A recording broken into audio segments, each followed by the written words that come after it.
Good evening. This meeting is being held in accordance with the New Jersey Open Public Meetings Act. Annual notice of this meeting was published in the Union County Local Source and the Newark Star Ledger. Set of this meeting was published, notice was posted in the municipal building and a copy on file with the borough clerk. Fire exits to the locations where I'm pointing them. If you have alerted of a fire, please in a calm, orderly manner in the nearest smoke-free exit.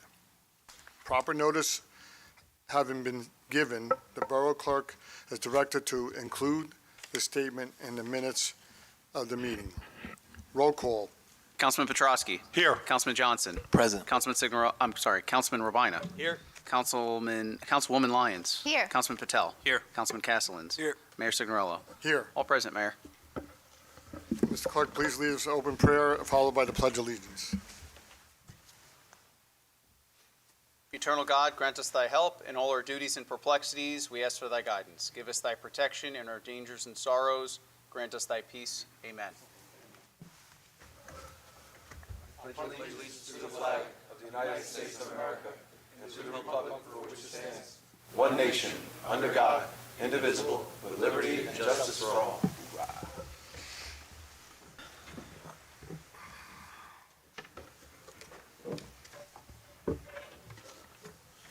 There are no communications for review this evening.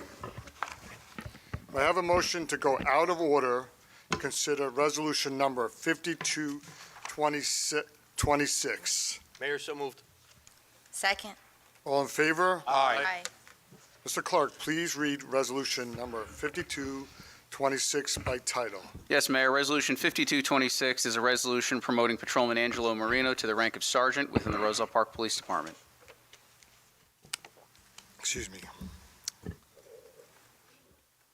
Oh. I lost my spot there. Yeah. So any discussion? Make a motion to adopt. So moved. Second. Any discussion?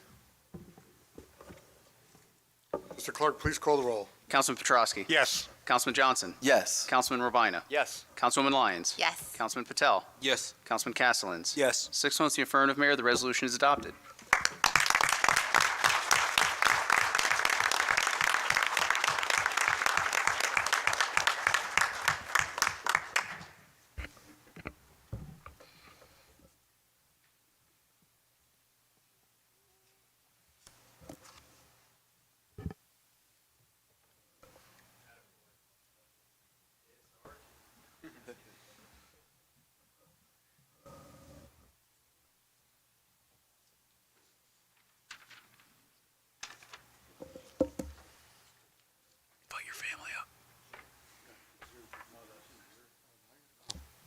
Invite your family up. Invite your family up.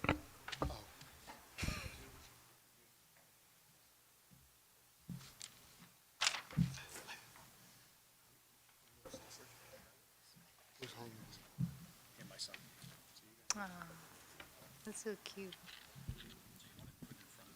Yes. Yeah, come on.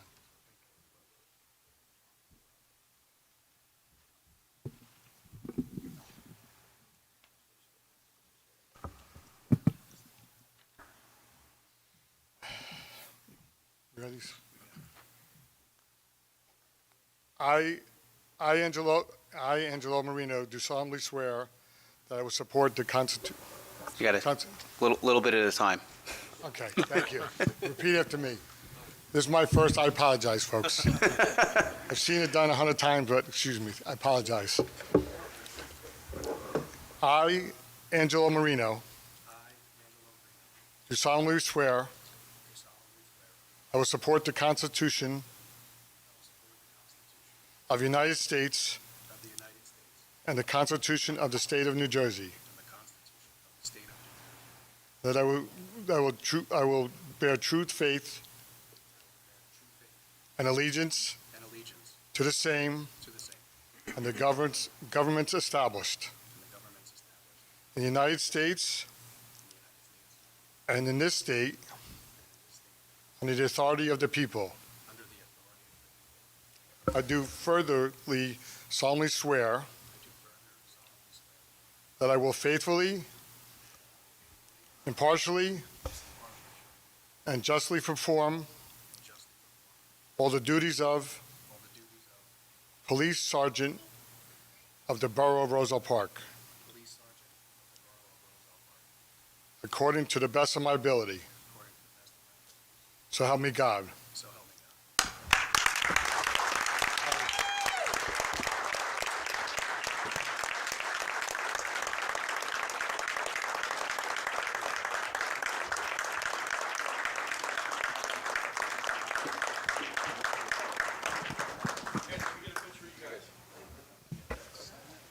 Sign it. You signed it. He has to sign it.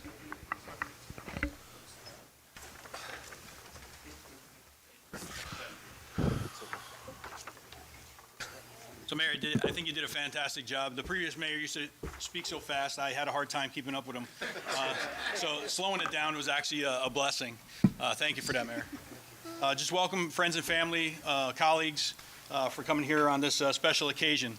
It's always a great time to celebrate these type of promotions and new hires.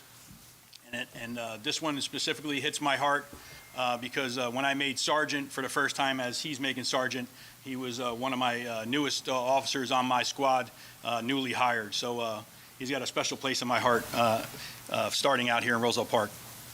Just to give you guys a little bio about Sergeant Angelo Marino, he's a graduate of South Plainfield High School. Marino furthered his education where he attended Lincoln Technical Institute, where he attained a certificate in criminal justice. He also attended St. John's University. In 2010, Marino enrolled in the basic course for police officers, alternate route 31st training class, where he successfully graduated from the Cape May Police Academy, graduating in the top fourth of his class. In 2012, Marino was hired by the Frederick County Sheriff's Office in Maryland, where he went on to attend the Maryland Police and Correctional Police Academy. Upon the graduation, he was awarded the Academy's Top Gun Award. In 2013, Marino was hired by the Roselle Park Police Department, where he was assigned to the Patrol Division from 2013 to 2019. In November of 2019, he was reassigned to the Detective Bureau as a detective, where he currently served prior to today. In April 2015, Marino had been temporarily assigned to the Union County Prosecutor's Office Guns, Gangs, Drugs, and Violent Task Force. Additionally, Marino currently serves as an active member of the Roselle Park Police Honor Guard Unit. Sergeant Marino has received numerous awards and commendations to include an Honorable Mention Award, Life Saving Award. In 2016, he was also awarded the Roselle Park Shield Award, Department Shield Award, as he was named Officer of the Year. Sergeant Marino is an asset to our department, and I know he will continue to do an outstanding job as a patrol supervisor. It's a pleasure working with you, and I look forward to watching you grow in this new position. Congratulations.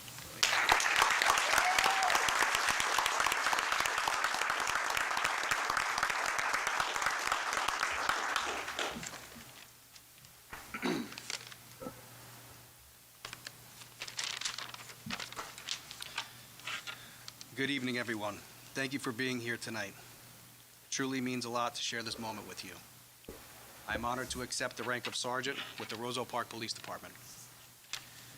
Thank you, Chief Reno, the Mayor, and Council, and the Business Administrator for this opportunity. I want to thank the Department's leadership for their trust and confidence in me. To the officers I've worked alongside of, thank you for getting me to this point in my career. Thank you to my family and my friends for always having my back. To my son, Angelo, I promise to always be your hero. I look forward to continuing my service to this community with honor and pride. Thank you all for coming.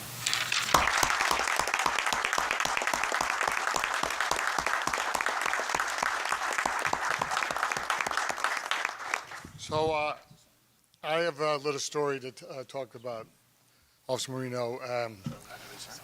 About 15, 20 years ago, I was the fire chief in Roselle Park, and we had a fire call. That's right, I remember. Congratulations. We were sitting in this building, it was nothing really going on, and I always had high regards. I treated him like another son. So I have 3 sons, always another son. So I might have went to him one day like this. I'm going to go like this. I went like this to him.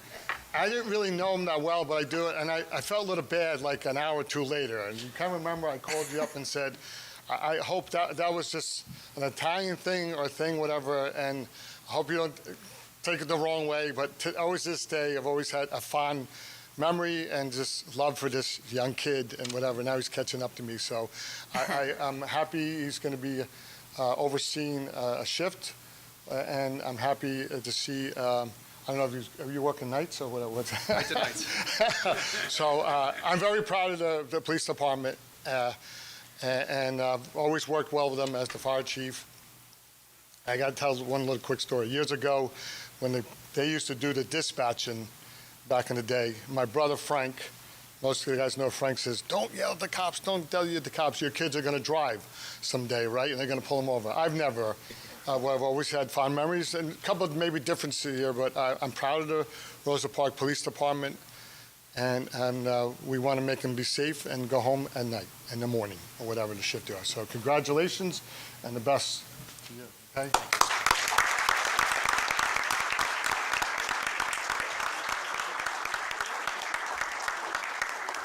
Podium out, or are you going to use it? Leave, we're going to use it. You want to just tuck it back?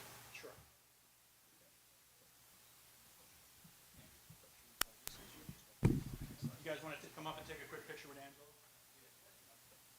Quick.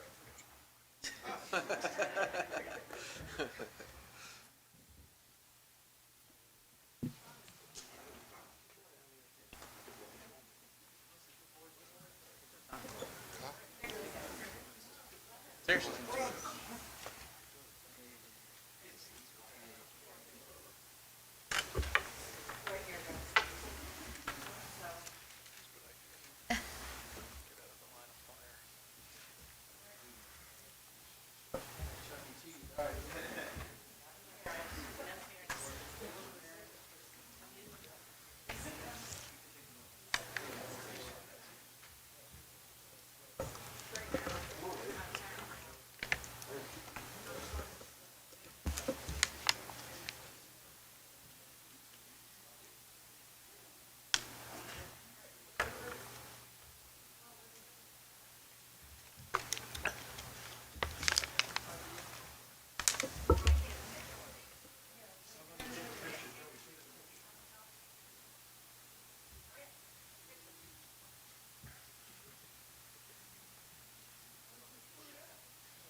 Mayor, we'll get one quick picture. Ruben will put it on the website for us.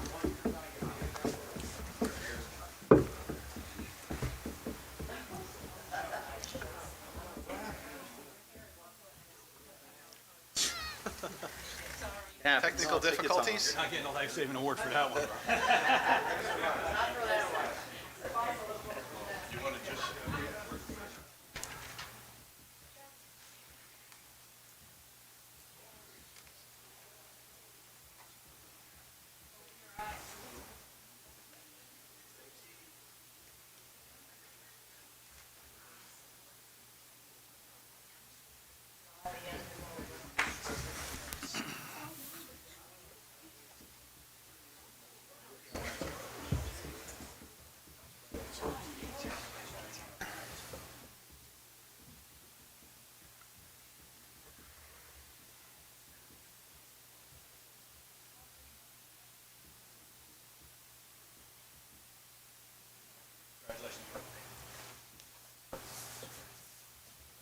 Yeah, if you wouldn't mind. You want to stay down?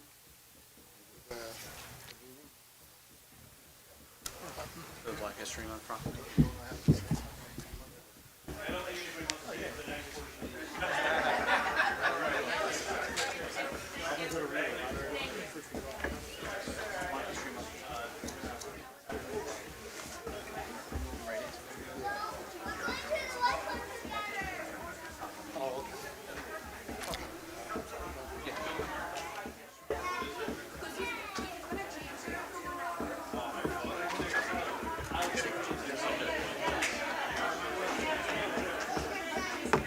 Yeah, they're exactly the same. So these two are the same, and these two go.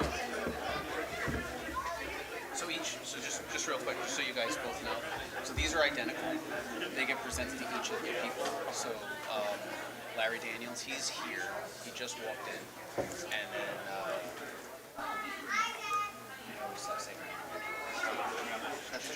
yeah, she is here, but these two are unique to them. Yes. Yep. He is with an board member. Oh, okay. She's the founder, and he's also with Alto Financial. So, all right.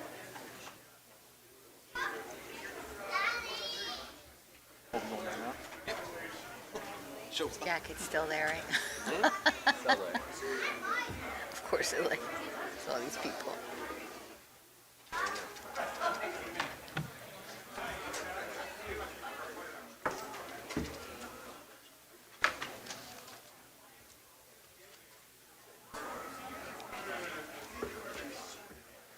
Ladies first, right?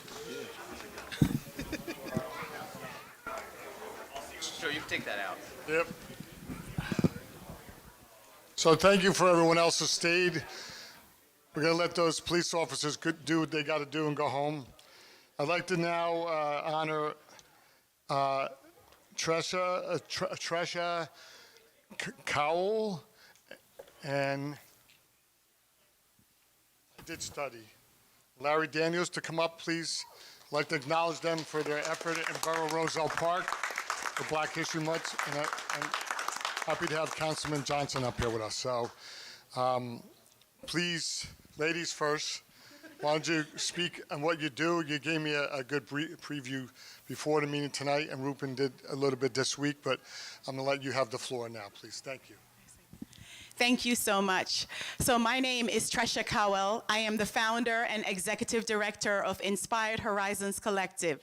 Inspired Horizon Collective is a 501c in the state of New Jersey that I founded because after raising my son Alexander and Christopher and realized that kids succeed and they're not just thrive when they have mentorship. I decided to form my 501c to help young people. We started out with 7 kids, and now we're close to 70 kids. A lot of our kids are from Roselle Park. We provide opportunity because we believe that opportunity equal access. And a lot of things that we do for our young people is we find camp for them, we find jobs and a lot of opportunities with them. So that's Inspired Horizon. It's about helping young people, setting them up for success, because I believe that mentorship is legacy, and that's what Inspired Horizon is about. And Larry Daniels is on my board of directors. He's a big supporter of what we do. It's awesome.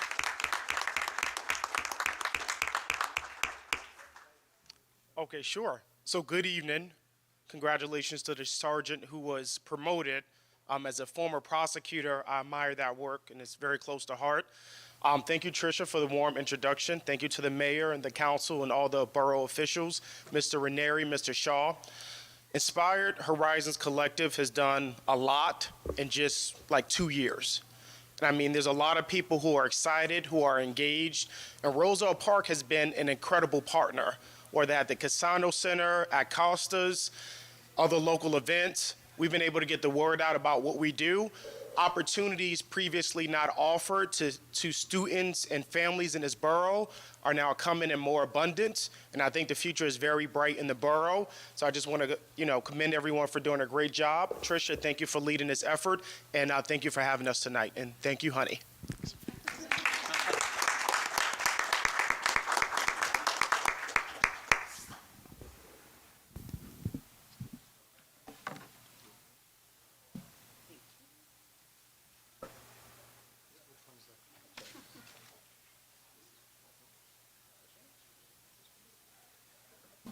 Why don't you step in front of the podium? There's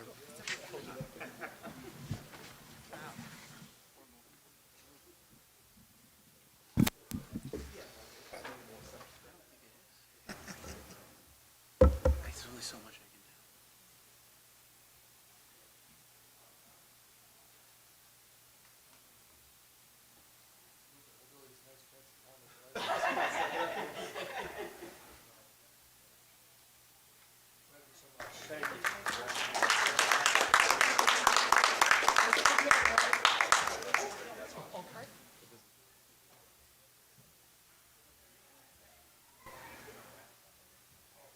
Congratulations.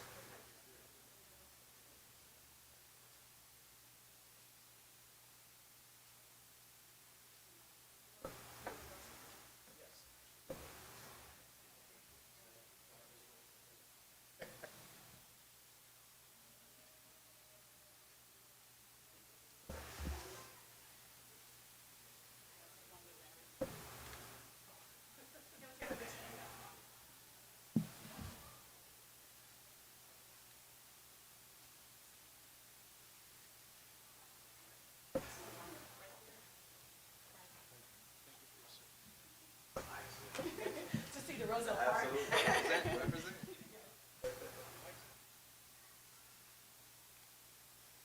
Thank you so much. Thank you so much. Thank you. Thank you so much.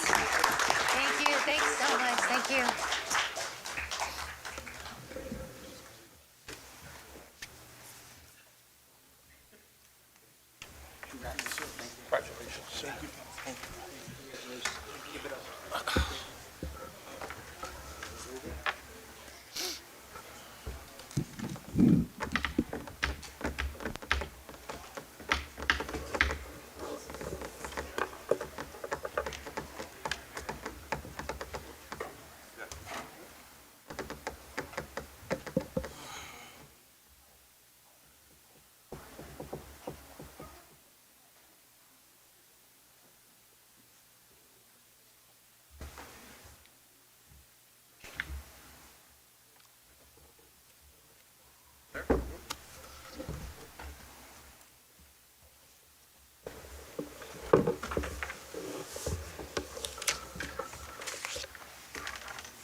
May I have a motion that the listed meeting minutes be approved and pending corrections? Mayor, so moved. Second. Is there any discussion? All in favor? Aye. I have a motion that the bills and payrolls be not be read and passed for payment. So moved. Second. Any discussion? All in favor? Aye. May I have a motion that open the public portion on agenda items only. So moved. Second. All in favor? Aye. If you'd like to come and speak, please come forward to the microphone and state your name and address for the record. May I have a motion? Oh, I'm sorry. No, come on. We're good. May I have a motion to close the public portion on agenda items only? Mayor, so moved. Second. All in favor? Aye. I'd like to have the reports of department heads. So, Rupen, you want to come first? Because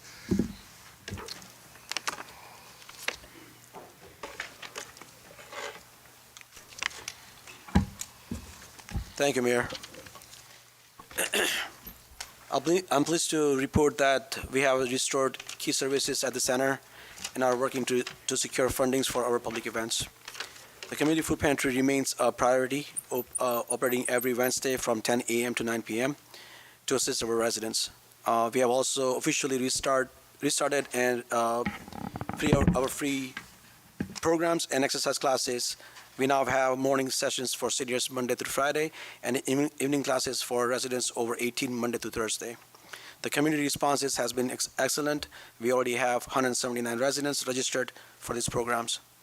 Starting in February, we are launching a partnership with the county to offer chronic disease prevention sessions.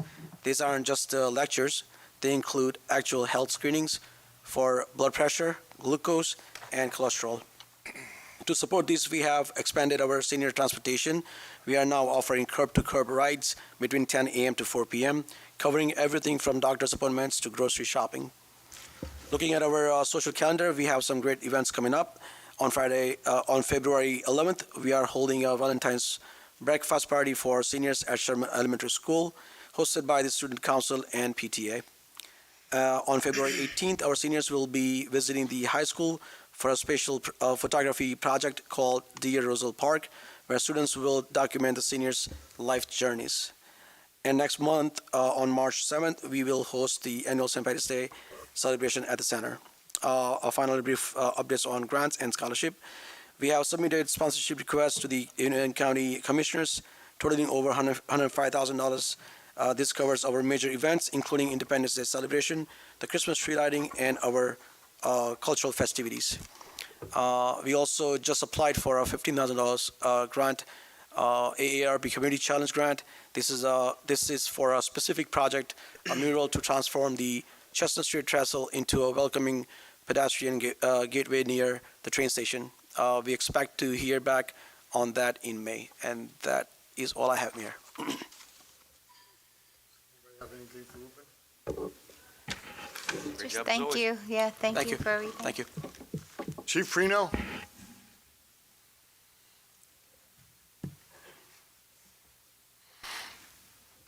Good evening, everybody. Good Good evening. evening.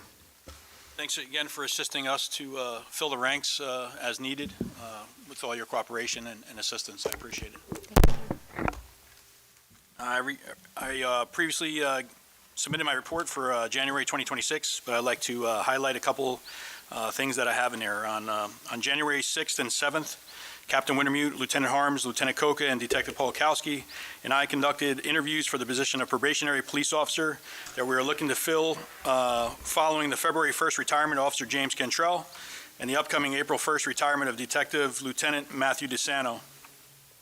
We received a total of 21 applications for the position. After careful review of the applications, we interviewed 12 applicants for the position. I hope to have 2 viable candidates for your consideration in the near future following some background investigations is pretty much where we're at right now.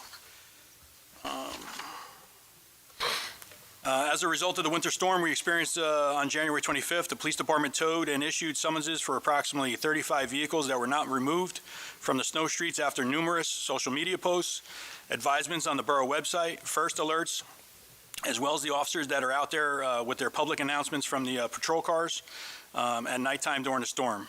During that storm, the police department responded to approximately 15 calls for service, and this included 2 motor vehicle crashes and 1 burglary to a motor vehicle. So they were somewhat busy on top of what the storm had to provide. I want to lastly congratulate Officer Cantrell on his well-deserved retirement after serving the borough of Roselle Park for over 30 years. I want to wish him all the best in retirement. Lastly, just not in my report, but however, I just wanted to highlight this.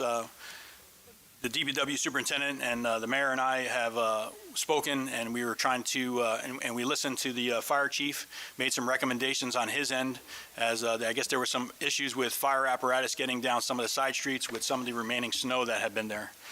So I don't know if anyone had noticed, but there's actually no parking signs posted on Avon Street for tomorrow. No parking from 7 a.m. to 3 p.m. If you are parked on that street, please remove your vehicle. There is emergency no parking signs there, and you need to try to assist us on trying to get these cars moved. We do not want to tow. We don't want to give no summonses. We want to just get the residents to respond to what we're trying to accomplish here, and it's a partnership, right? It's a partnership between the borough and the residents, and we all need to work together for the same common goal. Additionally, we're working on, and I hope I'm not stealing your thunder, Greg, but Charles Street, William Street, and Filbert Street will be posted for Monday, the 9th of February, and those will be parked from 6 a.m. to 3 p.m. 6 a.m. to 3 p.m. Again, Charles Street, William Street, and Filbert Street. And then additionally, on Wednesday, the 11th, we'll be posting West Roselle near by the Colfax Manor Apartments to clear that out. And there'll be no parking signs posted from 6 a.m. to 3 p.m. on that Wednesday. So please, again, residents, please listen to and see the signs. We're going to have social media posts out on that. We're going to put a bunch of first alerts on there. We're doing our best to try to make things work. We understand it's a difficult time with the snow, and we all just need to work together. And I think everybody's trying to do the best job possible. That's all I have, Mayor. Did you say you towed 35 cars? Yes, sir. Okay. Anything for the police chief? Yes, Chief, hey, how you doing? I just wanted to say you did a good job with the fire. I wanted to know, was the tent, was that incident command post that was across the street from the fire? I was just curious. I believe that was incident command, yes. Okay.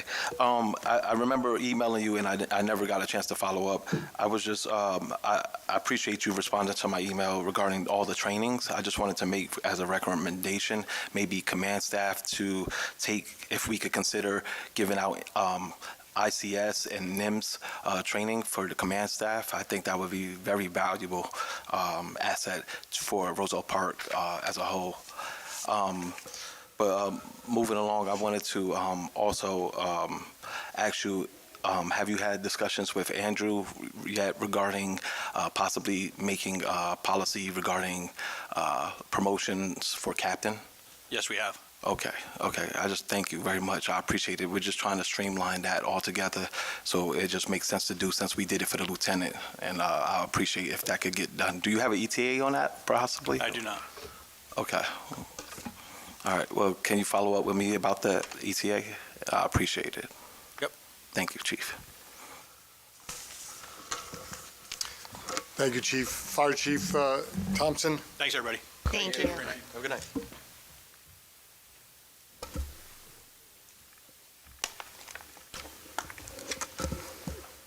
Good evening, Mayor and Council. Evening. Just give you an update, as I'm sure you're aware, January was an extremely busy month for us. We started off the new year with probably the largest fire in recent memory for the borough, if not the largest. So I just wanted to thank our mutual aid partners, the Union County Fire Mutual Aid Chiefs. We had approximately 17 other towns from Union County respond. Only 4 of them did not. We had a Essex County task force that came into Union County to help supplement the rest of the county. That was probably one of the largest responses in recent memory within the county. So I just wanted to thank all of our partners, thank the police department, the DPW. It really was a collective effort to get everything accomplished that was done. There was a lot of logistical items that had to get done. Trucks began to run low on fuel. We were able to get fuel delivered to the site. There was a lot of different things that were going on that night. It was a very long, very cold night, and it carried on into the next day, unfortunately. But luckily, there was no loss of life. There was no major property damage other than the actual fire building, so that was a huge accomplishment. We did have, about 2 weeks after that, a 2-alarm fire in Roselle Park. So I just wanted to thank the members for everything that they've been doing. They were able to mount an aggressive fire attack on that building and stop it to its origin, which was in the one room. And actually saved the rest of the house from going up in flames. So I just wanted to thank them. Again, thank all the businesses and the residents who assisted and made donations throughout that fire on January 1st. So just to highlight for last year, 2025, we ran a total of 406 fire calls, plus we had multiple community events we attended. So far for January, we're right around 40 calls. We're just finishing putting them into the computer system. So we continue to get busier and busier every month. We are always looking for new members. You can be 16 years and up to join the fire department. All your training and equipment is provided by the fire department. And another project that we have several projects that are going on with the replacement of the roof at one of our firehouses and a potential addition for the other firehouse. We've also been upgrading our computer software to be in compliance with the new National Emergency Reporting System. So we got a lot of things going on. We've been pretty busy. Thank you, Chief. Anything for the Fire Chief? Thank you, Fire Chief. Thank you so much, Chief. So much. I'm going to go back to the top because those gentlemen needed to be somewhere. Administration, Alex Marabella, our Business Administrator, please. Yeah, thank you. Thank you, Mr. Mayor. Just a couple of things for me. I'll let the directors share their individual reports as they have been doing. I just have a couple of things I want to share with everyone. First of all, I want to say how impressed I am with the dedication and engagement of this mayor and this council. So far in the time I've been the administrator, the level of engagement is very high, and that's something that I'm getting used to and working with, but I appreciate all of you, how you care about your wards and your overall town. It's really important, and you are all doing a fine job representing your individual areas of town. I'm equally impressed with the leadership team that is assembled here, that Andrew assembled, that all of you contributed to before I got here. And they're all sitting here, and some maybe have gone off. But I had my first leadership team meeting last week, got the group together, kind of gave a little bit of my expectations and my background, and they shared with me individual reports as they're sharing with you right now. And I expect to do that on a monthly basis. But we have a really good team of professionals leading our staff here, from the courts to the chiefs to the different directors around our borough. I'm impressed, and they really are stepping up. I know I've asked a lot of questions since I got back into town, and had a lot of meetings, and I'm still kind of getting my legs under me as far as what it takes to run this town and contribute to the leadership here in Roselle Park. But it's all going in the right direction. A couple other quick things. I know Greg will give some update on the storm, but from my perspective, listen, it was a hard storm, and probably the biggest storm we've had in a long time. You kind of get lulled to sleep in those winters where you get a little dusting here and a little dusting there, and then it's 50 degrees the next day, and then everything's back to normal. Well, this isn't that kind of storm, and the expectation should be that it's going to take a while. But I'm convinced that the leadership of the DPW and the commitment of the guys that I've met is high, and they want to do the right thing, and they want to provide Roselle Park with the best service that they can. This is the first large-scale storm that they were able to tackle in town, and anything for the first time is going to take a little while to get used to, right? We've had a few different meetings. I know Councilman Petrosky, certainly the mayor and I probably talk daily with the DPW superintendent, and they're working out some of the kinks. They're refreshing their protocol. They're working on their staff. And I'm convinced the next time, and I hope it's not until next winter, do we get a storm like this. But I'm convinced each time we'll get better and better and better. I really have faith in that.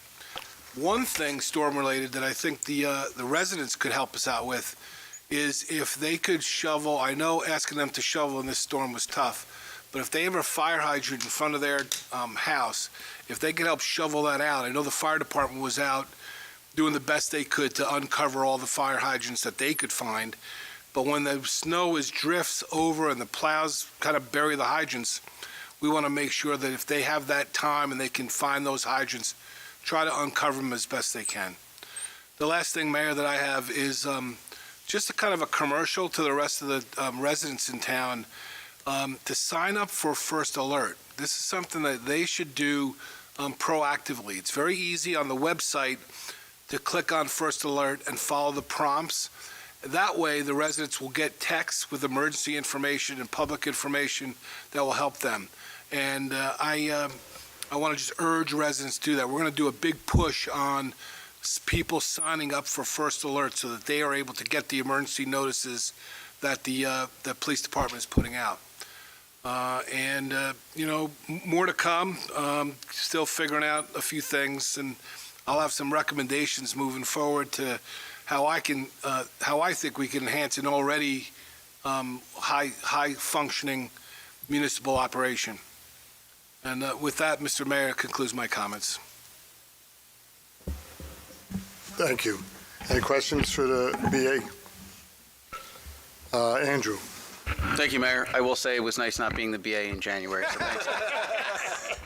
But from the municipal clerk's office, it's been an interesting adjustment to settle back into just being the clerk, which is obviously a whole job in and of itself.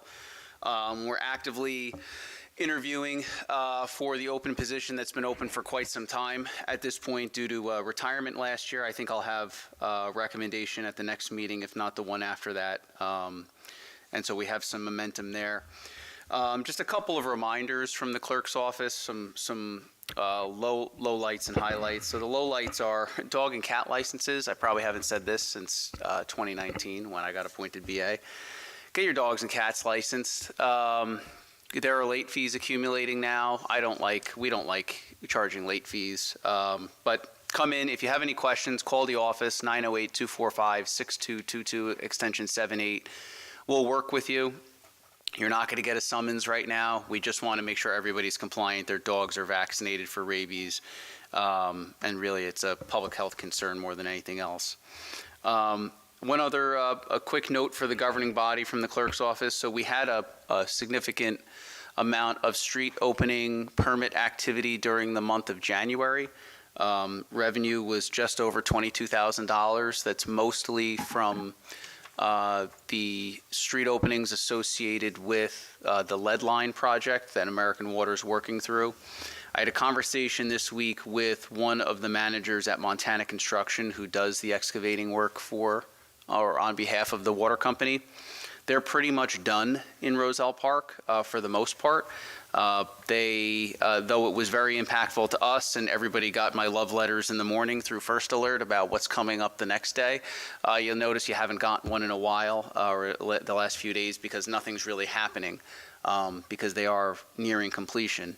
There are a few more that are going to have to come in a couple of months and finish up. They said there's about 80 additional services. Now, it's not 80 in the road. It could be 80 between the house and curb, and that's a lot of what we're seeing. It's the ones that are between the main and the curb that are problematic because that means they have to excavate the street. Something me and Mr. Mirabella and all of you are going to contend with in the near future is sitting down with Montana, which they're already, talking about and managing expectations, sitting down and looking at what the restoration requirements are going to be for some of these roads, where some roads they've had to excavate just in one small spot, and in other areas they've had to excavate quite a bit. In which case they'll be beholden to repave the road curb to curb. So that's the next kind of phase of the conversation, just to manage everybody's expectations. But this is a project that's generated quite a bit of revenue for the municipality, that's always a good thing. And we try to manage the negatives of the streets being ripped up, though I think we're doing a pretty good job with that. On the clerk's office, we have the ongoing renovation that started last year. That's going to wrap up next week. The clerk's office operation is going to be impeded a little bit. The plan right now is to move operations up to the conference room on the second floor so that we have walk-up access to staff. We'll be putting out walk-up access for residents. We'll be putting out a communication on that tomorrow of how we're going to proceed. And just a reminder on what this renovation is, because everybody hears renovation, they think it's a waste of money. The reality is that clerk's office is modern to 1985 or 1986. It's the oldest office in the building, maybe next to this one, which was the orange carpet for those that can't see it. Tells the whole story, but there's original storage in that office. It really doesn't fit the modern needs of a modern government office. So, we've upgraded from fluorescent lights to LED lights. We have a fire-rated ceiling now. So some of the basics we're getting right. At this point.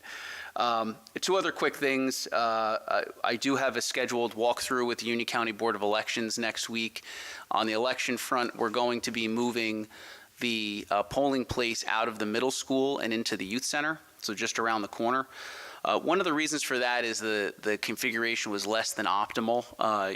For anyone that voted in the 4th Ward, you had to go into the building, you had to navigate a gate, walk down a hallway and hope to find it, which wasn't great for me, even with the best signage. This is a facility that's ADA accessible, parking directly across the street and very close by. So we'll be doing a walkthrough and assessment with the Board of Elections next week to make sure that that's a go for the June primary election. And then the final note I have is I took part in advocating for the Charles Street Community Development Block Grant project that we have. We did receive a preliminary award of $170,000 toward that project. That's not full funding because the county is anticipating a cut in funding from HUD and the federal government, but we're waiting to really hear what the feds are going to do. And it is it's not a blue or a red issue. It's a real issue when you have these dollars trickling in from the federal government. So it's something that everybody should pay attention to. But $170,000 is still pretty good. Last year we got $206,000. So let's hope the numbers come in and they'll go north of that. But I'll keep you updated. That's what I have, Mayor. Thank you. Anybody have anything for Andrew? Yeah, Mayor, quick question, Andrew. The lead pipe removal, does that address all lead pipe that they're aware of in the borough? So it's what they did is they came in and anyone who self-reported that they had a lead line, they addressed first. So they came in and they kind of did a wave of them, and then the second one there was a lot of test pit work. So it was where they might have dug up your front lawn, or they might have dug in between the curb and the sidewalk. So it was wherever there was a lead pipe or a galvanized steel pipe between the main line and your house, basically. Does that answer? I'm not sure if that Yeah, answers your yeah, that does. question. Thank Yeah. you. So if anyone, I will say this, if anybody believes that their situation was not adequately addressed or was not addressed at all, I would encourage you to reach out to New Jersey American Water. This is not a borough project. We're just the conduit for communicating some of these things. If you get no response from American Water, please call my office, and at risk of overextending, my ability, I do have a direct line to Montana Construction on this project. They've been very cooperative. 908-245-6222, extension 78. We'll be happy to help you and get you to the right people. Thank you. Okay, thank you, Andrew. Kevin Boyer from Colliers.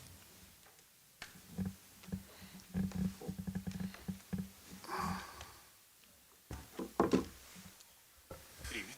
Thanks for having me. I have three quick updates to give. First, I'll go over the Phase 2 rapid flashing beacons that we're looking at, the three intersections, Seaton, West Webster, and West Lincoln. We did get some quotes. We did speak to some contractors. There are some concerns with some of the disturbance in those areas, just reconstructing some of the handicap ramps. So we have a meeting actually next week to kind of look at what that would look like. And then we can proceed if we're all in agreement with what the disturbance and what the positioning of those beacons would be. Next project is the, I don't know if you remember, back in early December, we did a signal warning analysis for Chestnut and Lincoln. It's the offset intersection. We submitted that to the county a couple weeks ago. They did respond, and they did agree with our analysis that their signal is warranted in that location. So we're in the process now of kind of scoping that project, what it would look like from a cost standpoint and also just from a timing standpoint as well. And we're also exploring different grant opportunities as well to help fund that project. And lastly, we have the big storm sewer project that we've been working on. The field work for the survey has been completed, so we're compiling all that data. This month, we're going to roll into full construction design. That'll take several months. There'll be several conversations as we go along with the different agencies having jurisdiction, the DOT, DEP, Army Corps of Engineers and such. We look to submit for permits towards the end of this year. We anticipate having permits by the end of 2027, and then 2028 will be the fun year of construction. So that's what I have to report. Anybody got anything for Kevin? Yes, Mayor. Hey, Kev. Just a quick follow-up. I don't know. I just thought about it just now when you was talking. Did we have any information regarding the water basin or the Orchard Grove situation that we were trying to address last year with the surveys and like any updates on where we are? Not much. We did look at that a little bit and a little bit downstream from there, but we didn't pursue any further investigations or surveying of that yet at this point. Thank you. Kevin, any update on Galpin Hill 840? It's almost like the corner of Maple and Galpin Hill Road. Remember, you went with me? Was that the one that? Right across from the gas station? With the water line? Is that the one that had the sewer? Yes, yes. Yeah. It was going into his next door neighbor. Yeah, we looked at the sewer map in that area. I didn't see anything from his line, and I believe, I'm not sure if did you ever remember cleaning that out, looking at that camera? This is a while back.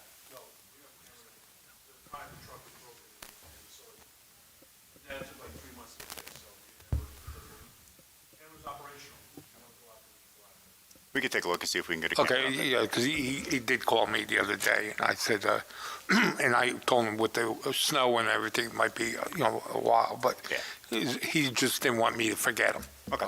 Yeah, we'll revisit it. Okay, thank you. You're welcome. Anything else for Kevin? Thanks, Kevin. Have a good night. Good night. Thank you. Thanks. Ken Blum. Thank you, Mayor. Just a friendly reminder, taxes are due by Tuesday, February 10th to pay without interest. We have filed our annual debt statement on January 22nd. Our 1099s were issued on January 14th. Our W-2s were done on January 21st. We're working with the auditors currently now on the unaudited annual financial statements. The UCC annual report was filed on January 14th. Currently working on the application for library state aid and working on the 2026 budget. That's all I have right now. Anybody have anything for Ken? Thank you, Ken. Rich Blushell?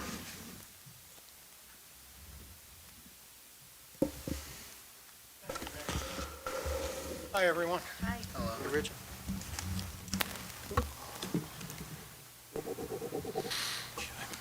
So what I'm going to give you is last year's report, so it's going to be a synopsis of everything that occurred last year in reference to the construction code element. So this report includes the dates of January 1st of 2025 through December 31st of 2025. So the total number of permits issued by the office was 2,240.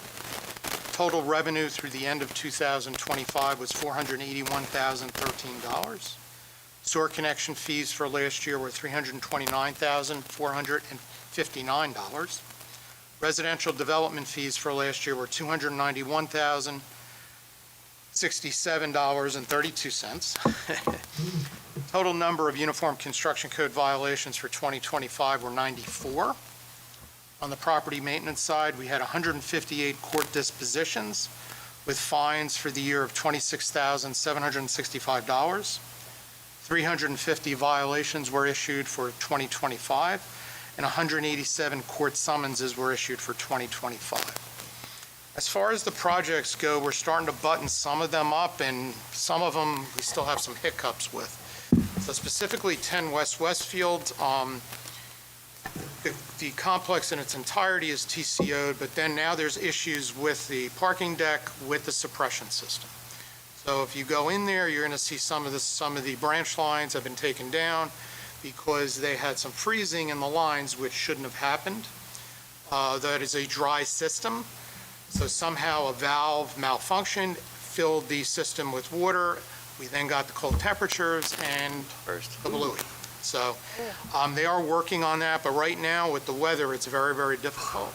The other issue we're having there, speaking with Chief Thompson, the mayor, the police chief, they've had issues with alarms out there, and they've had a lot of alarm malfunctions. So if you get any calls from your constituents, please let them know they are working on it. I actually spoke to Dennis Leoya just before I got down here, and highly encourage them to hire a new alarm company, quite frankly, because they've been having some major issues. So, but they are working on it, and hopefully it will be addressed in short order, or they're going to be hearing from me through the power of the pen. So, as far as 404 West Westfield Avenue, which is the second Fernmore building, I did TCO that as of the 1st of the month. So they are now beginning their leasing operation. So that's kind of nice because now we can put that on, obviously the pilot will kick in. As far as the Hunter project, that is completed. They are leasing out currently. Very nice project. If you have an opportunity to go see it, it actually turned out very nice.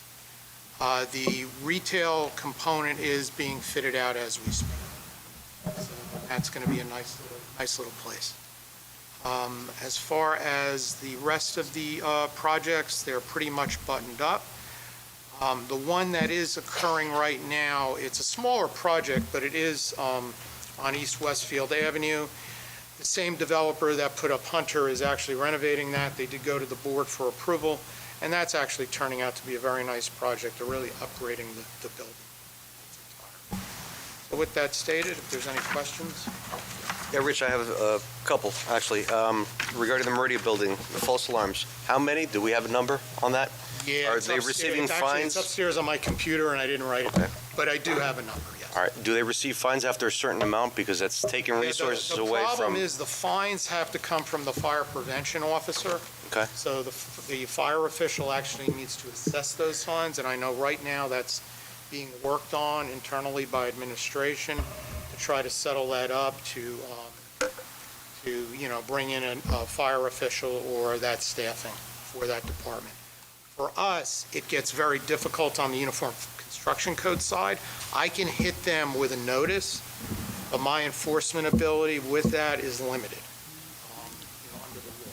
So it really needs to come from the uniform fire code side, those fines. But you are correct, they should be fined. Yes, I heard the fire chief's report, 400 and something calls last year alone, and it's been going up. It was 360, 380, I think, the year prior. So I was wondering how many were attributed to false alarms. I know it's been an issue with some of the buildings. It's been a constant battle, quite frankly. All right, what about CCTVs? I think at the last meeting we spoke about CCTVs being put in, closed-circuit Yes. cameras. Is Closed that, circuit cameras, I know they're wired. I don't know if the cameras themselves are in yet, but I know the wiring is up all right. for the connection of the, and actually, the police chief was working on that as well. All right, now that we've got the municipal spots in that parking garage, I just want to make sure they were operational. Do we have a time frame on it, or? I don't have a time frame. I will get back to you on that. The municipal spots are available for the public, so just be aware of that. That's, and until a policy decision's made as to whether the governing body wants to meter or not meter those spaces, that'll be up to the governing body. But right now, they're available, 100%.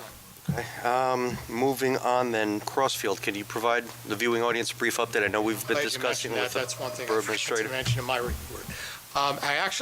We actually issued the permit for the gas line today, the gas test for the existing building.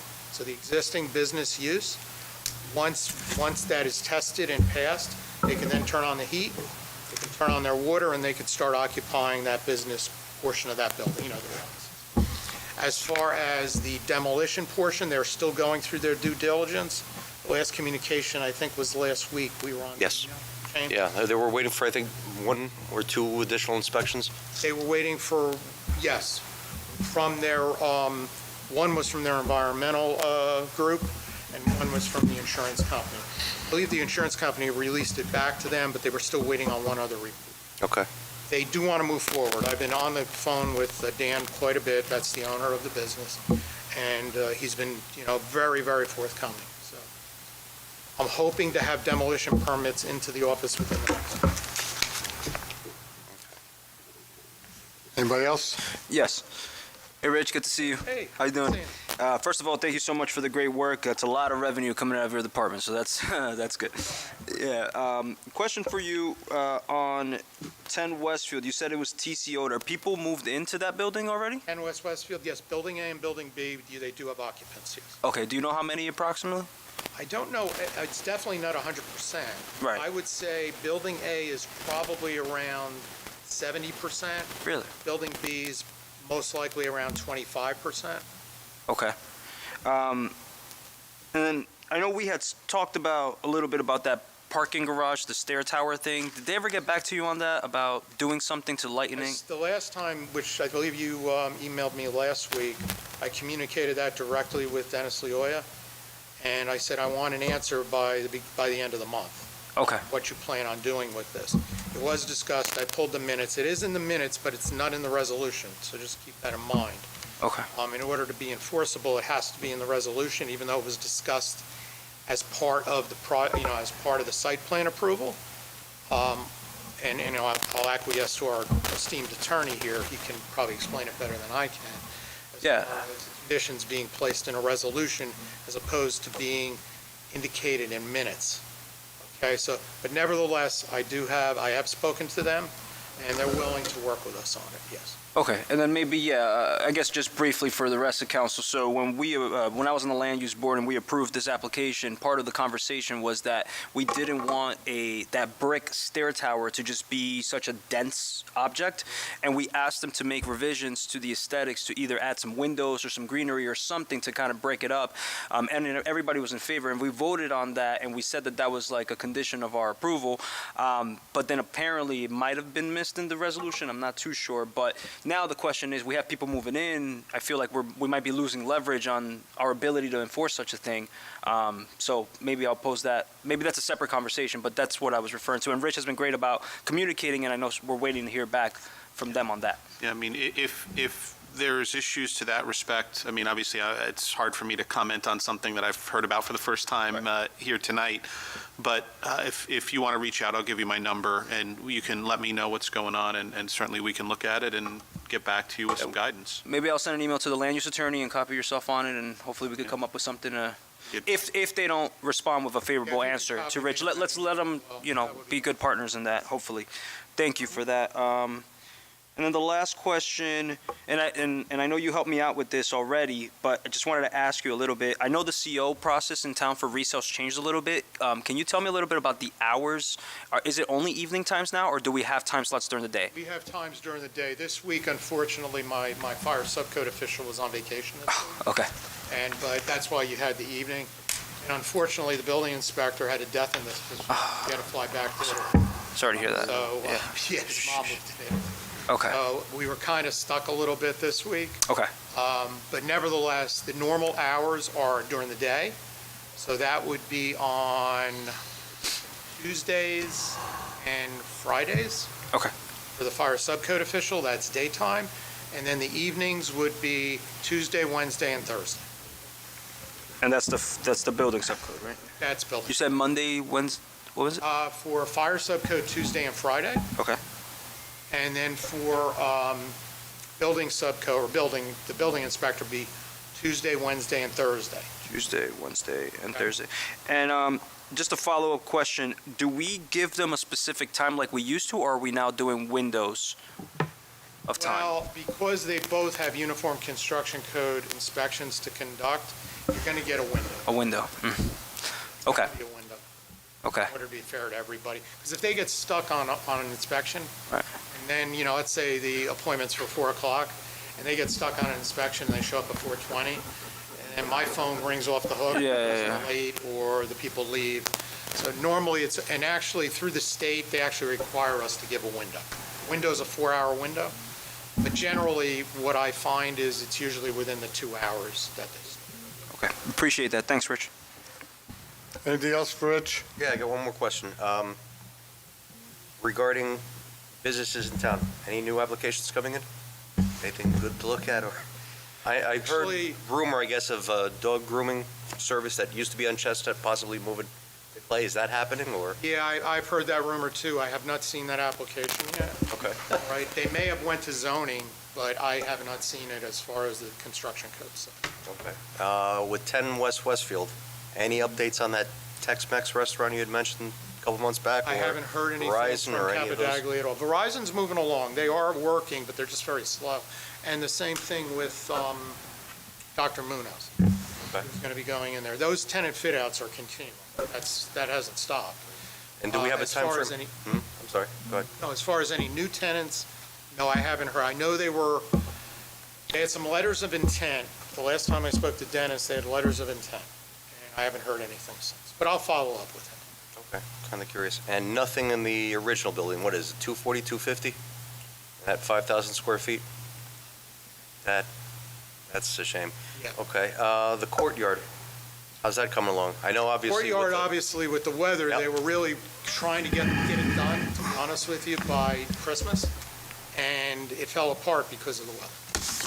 And so now they have a lot of the underground. It's just now they've got to get in there with the pavers. If you take a look in the parking deck, you look to the left as you enter off Westfield Avenue, those are the pavers. Everything's staged, everything's on site. Until the weather breaks, though, nothing's going to happen. I'll be right. Thank you, Rich. That's all I got. Coach Ranieri.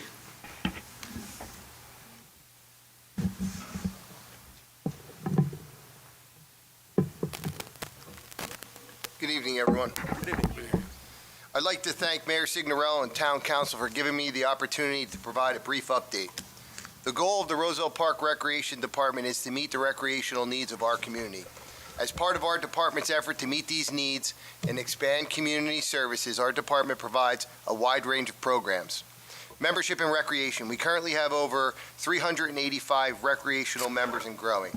To give you a better idea of the scope of our department utilizes 12 locations for 41 programs. To that end, we bring approximately 1,200 members through our department a week. Homework and aftercare. We currently have 116 members. We are transporting and chaperoning 98 students daily. Aftercare has 13 programs. Winter sport and activity programming. Off-season 3 through 5 middle school and high school volleyball is on Wednesday nights between 6:15 and 9:15 in the ASYC, and we have 60 participating. Off-season baseball and softball is on Tuesdays, Wednesdays, and Thursdays at Sherman and Roselle Park High School weight room, and they have 25 participating. Boys and girls wrestling season has begun. The wrestling program consists of kindergarten through second grade, Central Jersey JV, varsity, and grade school team. They have 48 participating. Teams and individuals are competing throughout the state, and they are representing Roselle Park well. Next competitions are individual league, state qualifiers, and state tournaments. Boys and girls basketball league play has begun. The basketball program consists of kindergarten, first and second, third through fifth grade, middle school boys and girls. They have 100 participating. We are competing in a league with neighbor towns like Kenilworth, Springfield, and Garwood. They're attempting to get each team 16 regular season games. The playoffs will begin the week of March 2nd. The championship game will be on Thursday, March 5th, 7 p.m. in the Roselle Park High School main gym. RP PAC, which is our performing arts program, registration is open. The program will start on Monday, March 16th at 6:15 in the ASYC. Volleyball is finalizing the spring schedule. They will continue on Wednesday nights starting April 15th. More information will be available later this month. The ASYC has scheduled and hosted the following meetings: Girl Scout, Cub and Boy Scout, Recreation Committee, CPEG, NJWOA, PTA, 5th grade parent, wrestling matches, CPR AED certifications, RPPD training and seminars.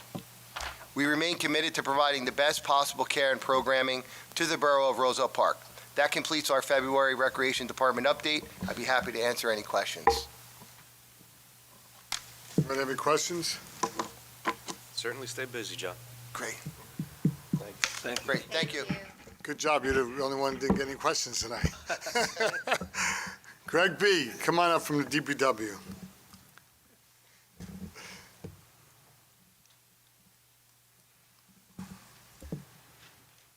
Thank you, Mayor and Council. Thanks, Greg, for coming. I'd like to first thank Al and my department heads for their kind words on their reports earlier. I do appreciate the collectiveness that we exemplify by working together in this borough to bring everybody together and to make it a better place for everyone to live. So this is not my normal report, which I will submit in March. This is just to update you guys with my account as how we've been moving forward from the storm. There were some snowplow operation deficiencies which have been identified and are being corrected as we speak. Training is being scheduled and will be implemented soon due to some employees not having some proper training in snowplow operations. And just to clarify, that's just because they don't know the proper techniques. They knew how to operate the vehicles safely and effectively. They just didn't know the proper techniques. There was a small minor breakdown of communication after doing some interviewing of the employees, and it was between employees and management during the active snowstorm operations. It has been addressed and corrected. One of the other issues we face in the borough, as well as in our neighboring town, Kenilworth, too many contractors are plowing snow across the street, piling it on the opposite curbs, which creates a damming effect, especially when snow begins to melt. The snow is built out on the curb, turns into a block of ice, water can't drain properly as it was originally intended when the streets were constructed. Residents have been seen throwing too much snow in the street from clearing their sidewalks, their driveways, or their vehicles. And when the cars drive over, it creates an icing condition, which is a safety risk to anyone driving or walking, whether it's crossing the streets or getting to their vehicles. I would like an opportunity to work with the BA and council to come up with an educational flyer to encourage residents to work with us during snow clearing operations. Cars that were not moved during the snowstorm are still in the street snowbound. This is a problem if we are ever to get more snow. So I'm asking residents to please move your cars, clear them. So this way, if there is more snow, you can clear it off the street to make our job more efficient. Original plow routes that were set up prior to my taking on the administration role were not set up efficiently during this snowstorm. They had worked in the past with the low snow amounts we've gotten, and we're now working on a way to make it a little bit more efficient by making them smaller with less territory for each employee to cover. There was a lack of equipment maintenance on some of the equipment, and it created a lot of mechanical breakdowns. And I've been working with the CFO and I'll be informing Al of the prices that I've procured to replace some of this failing, aged-out equipment. More importantly is 2 of our salt spreaders. The company that manufactured them originally is out of business, and the parts are impossible to source. So we'll have to replace those completely. Cleanup efforts are slow-moving as we work with the residents, fire, and police to have cars moved and choke points cleared. And as Police Chief Freno pointed out, we are going to be doing that tomorrow on Avon Street. It's very narrow to begin with, and even with just a couple of inches of snow on the curb line, it almost makes it impossible for the fire trucks to get down there. So that's one of the things we're going to be doing. When snow is forecasted for over 8 inches in the future, DPW will publicly announce post-storm cleanup efforts with the assistance of the PD and the BA. And that's basically to reiterate what we're doing now, post-storm cleanup. So we'll have a plan so the residents know what we plan to do, and they can work with us to get the streets cleared. The online DPW request form has been very successful. I want to thank Rupen very much for his efforts in organizing that and creating it for us on our behalf. We had a lot of requests for us to come and clear snows areas, especially where people move their cars, and we've been updating it and working with it accordingly. I'm encouraging residents to do that. And council, if your residents call you from the ward, I know you've been reaching out to me via email, that's still fine, but have them make a record on the DPW form. It's a great way for us to track work orders and to track when they're completed and when we can schedule them out. And Al has also been working with Ruben and I. We're going to improve it a little bit better, have more options for people to submit specific requests, and we're working on that right now. And the last thing I want to address, which will help with our communications, is I've resourced a low-cost radio system that will work with the Kenilworth DPW radio system, because the Roselle Park fleet had no two-way radio system. So it's a fast, safe, efficient way to communicate during a snowstorm. This way you don't have to fumble with your cell phone, and it's constant communication. As long as the truck is running, we can communicate with our employees. And that's what I have for right now, unless anyone's got any questions. No question. No question, but I just want to make a comment. Definitely thank you and thank Rupen. I definitely wanted to just streamline the communication, because post-storm, so many people were just obviously had concerns, and definitely being able to reach out to us was definitely a great way of connecting to the resident, and then identifying the problem, and then sending it off to you, and then you would take care of it. But the form, I'm happy to hear that at least that is a good way for communication and getting things done. So, but I appreciate that. I appreciate you. Yeah, thank you. And just so everyone's aware, this will be very useful as we start changing seasons, because snow plows bring potholes. So if the residents see it, please, you're our eyes and ears. We're busy doing other jobs. Sometimes we don't see it. It's human nature. If you guys have your residents point them out to us on that form, we'll make a record, and once the asphalt plants open up in the spring, we can start addressing those. That's Greg, I know you looked at me when about board residents reaching out. I was looking at everybody. Yeah, I know, but a few people have reached out. I've got a lot of seniors in my ward, and of course throughout town. If they don't have a Google account, a Gmail account, they can't fill out the form. So I didn't know that was an issue. Yeah, because it's a Google form. So Okay. it asks you to enter your. That's a setting, so I'm not involved in this, but I'll involve myself and talk to Rupen about it tomorrow. Thank you. That's a setting that can just be turned off. Oh, good. Awesome. Thank you. Yeah, that's awesome. Because I've had people that tried to fill out the form and Rupen, take note.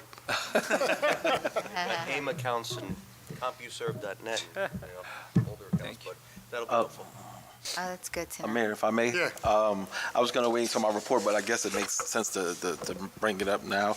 I had also a few residents reach out as well, and I want to say that I echo the BA's statement regarding this is one of those type of storms that we've been lucky for a while. Let's just be frank, bro. We've been lucky. But I was hoping during your discussions with the BA and the mayor, maybe perhaps I had a few residents bring up like the crosswalks maybe to be added on that, or bus stops and ADA accessibility corners. I don't know how you guys can like sort of implement that for post cleanup. I mean, realistically, when you're after the storm, you're going to mainly be focusing on plowing, obviously, but for post purposes, if you guys can come up with something to try to help mitigate maybe that, because kids walk to school, and then sometimes the crosswalks aren't like all the way clean. And granted, I shovel too, so like the labor it goes into it, I could see some residents like count and say that's all I got, So anything like that can help make it better, because I still think you did a great job. I actually, on both of the snowstorms, I was out like 2 and 3 o'clock in the morning, and I would see the vehicles drive by. So I know some people said they don't see it, and I just want to say it's kind of hard to see it if you're sleeping. So I was up at 2 and 3. I'm wonky like that sometimes when storms happen, because I want to like stay on top of it and not wait till the last minute because it gets heavy. So I kudos to you guys. I have seen you out there. I just want to add those things because the ADA accessibility is important. The crosswalks for the kids, if we could do something joint with the school, and the bus stops, people gather there too, So, Let me, Greg, Greg and Greg. Two Gregs are better. So myself and the business administrator met with the superintendent and for other things, and we're going to capitalize in the spring. So at the top of my head, there's 21 crossings, school crossings. And I don't know exactly which ones are that the school district might do one of the corners of the 21s, of the 21. So maybe next year they can take 5. Yeah. Because they're doing one corner, they're mobilized with their equipment, they got nice equipment, let them do the other 3 corners, and maybe we can help However bring you it guys, to another situation. however you guys work it out, I just wanted to mention that Roselle Park, we also have additional corners. Like for instance, on East Grant, we have 9 crosswalks up and down. The school wouldn't go up, East Grant. That would be more of the municipality. So those are what I'm talking about. The crosswalks that are like beyond the reach of the school.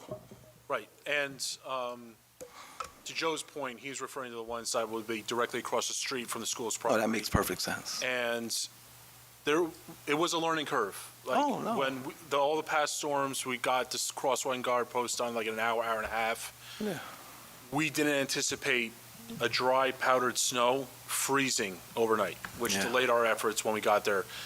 The snow blowers were going through it. We were breaking shear pins left and right, and that was just constant. It was constant like slowdowns on that. So we did the best we could, and I appreciate everyone's patience with that. So we will maintain the crossing guard posts. That's the ADA ramps that we will maintain. Okay. We'll maintain any ADA ramps on borough property. So any park or borough building, Yes. municipal lot, we maintain those ADA ramps as well. Any other crosswalks or ADA ramps, those are technically, in my opinion, some correct me if I'm wrong, but in my experience has been the property owner's responsibility, whether commercial or residential. So when residents reach out to me and they say, well, this wasn't done, I refer them to the zoning department to have them reach out and see if they can get some help to get that ordinance enforced. Yeah.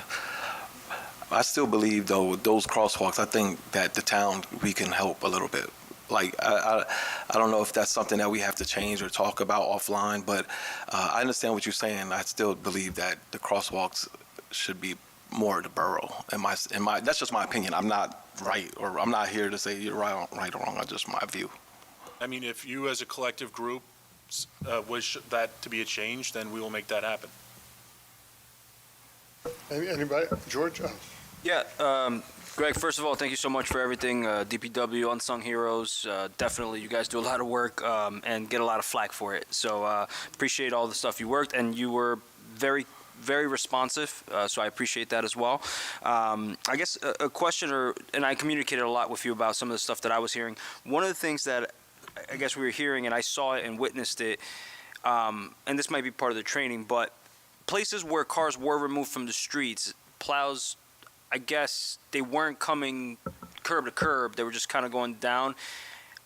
Is there an operational reason to not, I guess, if there are a couple cars, like being able to go around them, is that, maybe that just can't get done, but I guess that's a question that I heard a lot from constituents, so Yeah. wanted to ask you. And like I said, I apologize for that. I wasn't here for that storm due to a medical condition Right. that I was going through. So I would have had that addressed had I been around, and that's why I'm addressing it now. And we're holding in-person training classes with the DPW staff, not as a whole group, because we can't stop operations. We're doing a couple kids at a time for the ones that I know need the training, where the roads were 3, 4, 5 feet off the curb. Great. And the other question, and I know you answered this, but I wanted to make sure for those watching, I know there was a lot of people asking, like, why weren't we salting? And the response was essentially the salt that we have doesn't work below 20 degrees, right? And I know some residents were like saying, oh, well, I salted my driveway. And it's like, well, but they probably had some different chemicals, not just the salt that we use because of bulk, right? So I think that's just important to communicate. Maybe that's something we can put into that awareness campaign. Yeah. Some of those known facts that the common person wouldn't know, that I personally didn't know the answer to, I think that could help in the communications as well. So I'm not a chemist, but I can tell you that rock salt is sodium chloride. What residents are buying in bags is either magnesium chloride or calcium chloride. Calcium chloride has a faster reaction time when it makes contact with water, and even though it's frozen, it still is water-based. So magnesium has a slower melt rate, but both work below 0 degrees. So yes, that's the reason why they're throwing down salt and they're seeing it melt. If it's below freezing, even at 20 degrees, if you have full sun, you have the UV reaction from the sun that's helping heat up the road surface that helps the rock salt still work. So, and the other factor that helps rock salt work on the street is the friction from cars driving over it.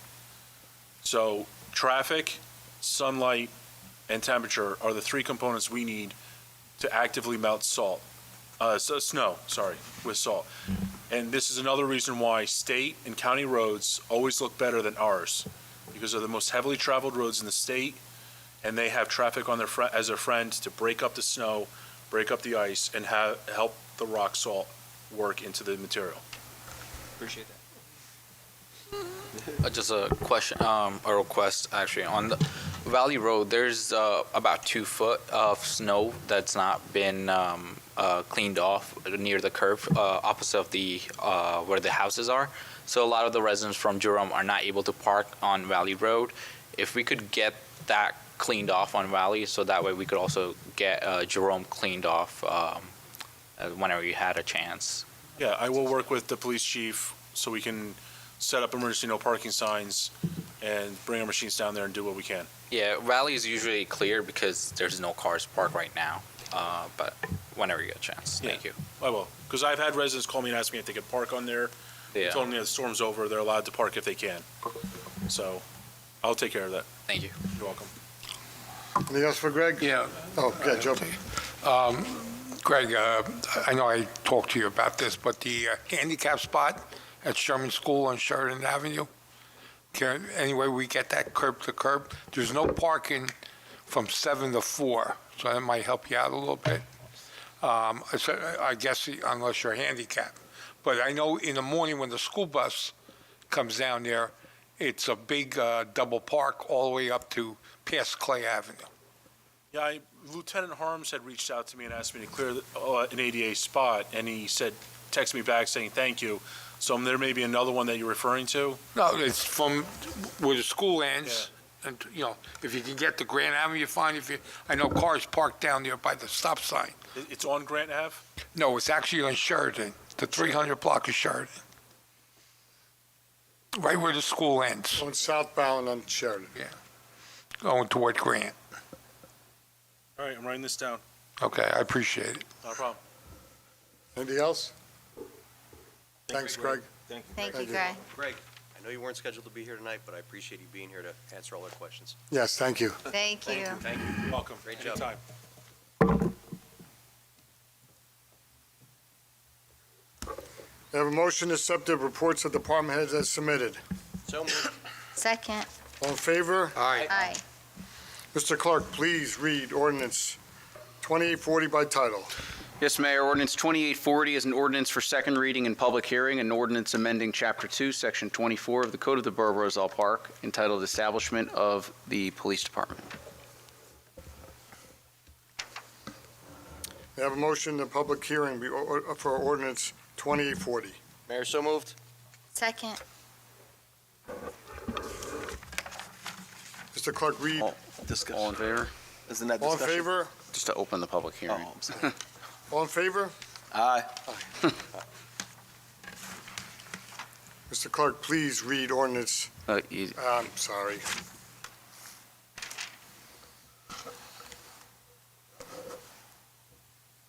I have a motion to adopt.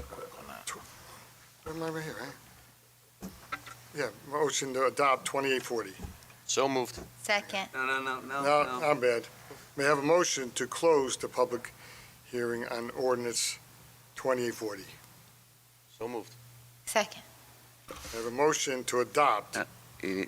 All in favor? All in favor? All in favor? Aye. Aye. Thanks, guys, for bearing with me. No, just the one little part. It's okay, we'll talk about it tomorrow. Open, close. May I Remember, have- I'm tenured.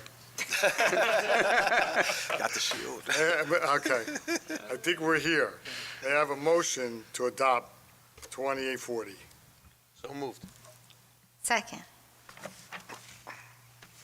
All in favor? Discussion. Discussion.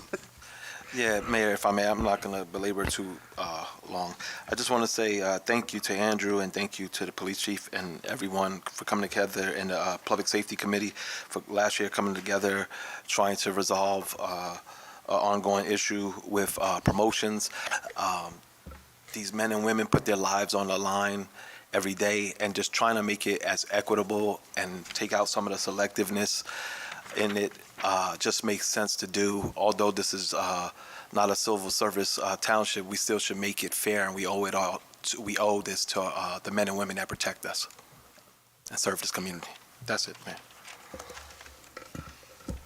Thanks, Councilman. Anyone else? Call the roll. Councilman Petrosky? Yes. Councilman Johnson? Yes. Councilman Robina? Yes. Councilwoman Lyons? Yes. Councilman Patel? Yes. Councilman Castellans? Yes. 6 votes in the affirmative, Mayor. The ordinance is adopted. Mr. Clerk, please read ordinance 2841 by title. Yes, Mayor. Ordinance number 2841 is an ordinance repealing Chapter 2, Section 44 of the Code of the Borough of Roselle Park entitled Community Affairs and Public Events Committee. May I have a motion to open the public hearing on ordinance number 2841? So moved. Second. See no one, may I have a motion to close the public hearing on ordinance 2841? So moved. Second. All in favor? All in favor? Aye. Aye. Motion to May adopt. I have a motion to adopt number 2841? So moved. Second. Oh, make roll call, excuse me, discussion?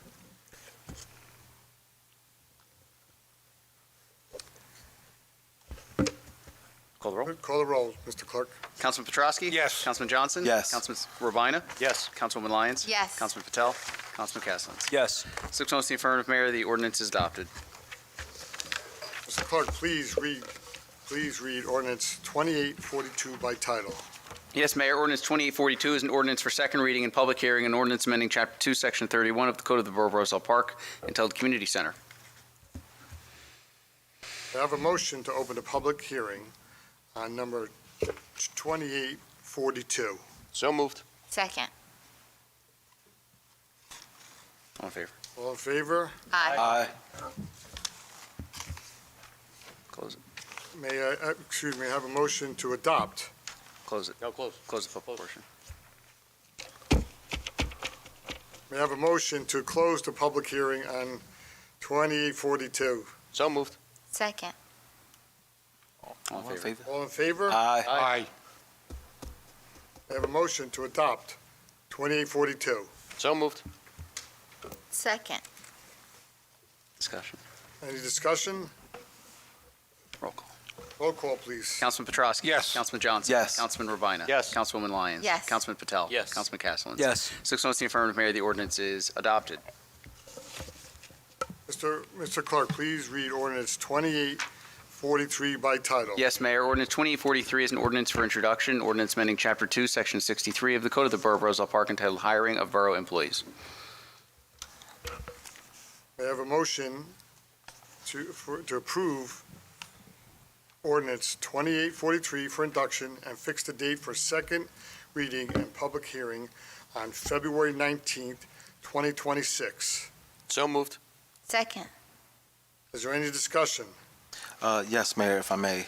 The purpose of creating this ordinance is just to create a cool-down period, and it's more about ethics. We sit as the governing body voting on contracts, voting on attorneys, voting on during reorg. We vote on these professionals, and it just makes sense for us to take a moment just to cool down if later one of us wanted to apply for a job here in the borough.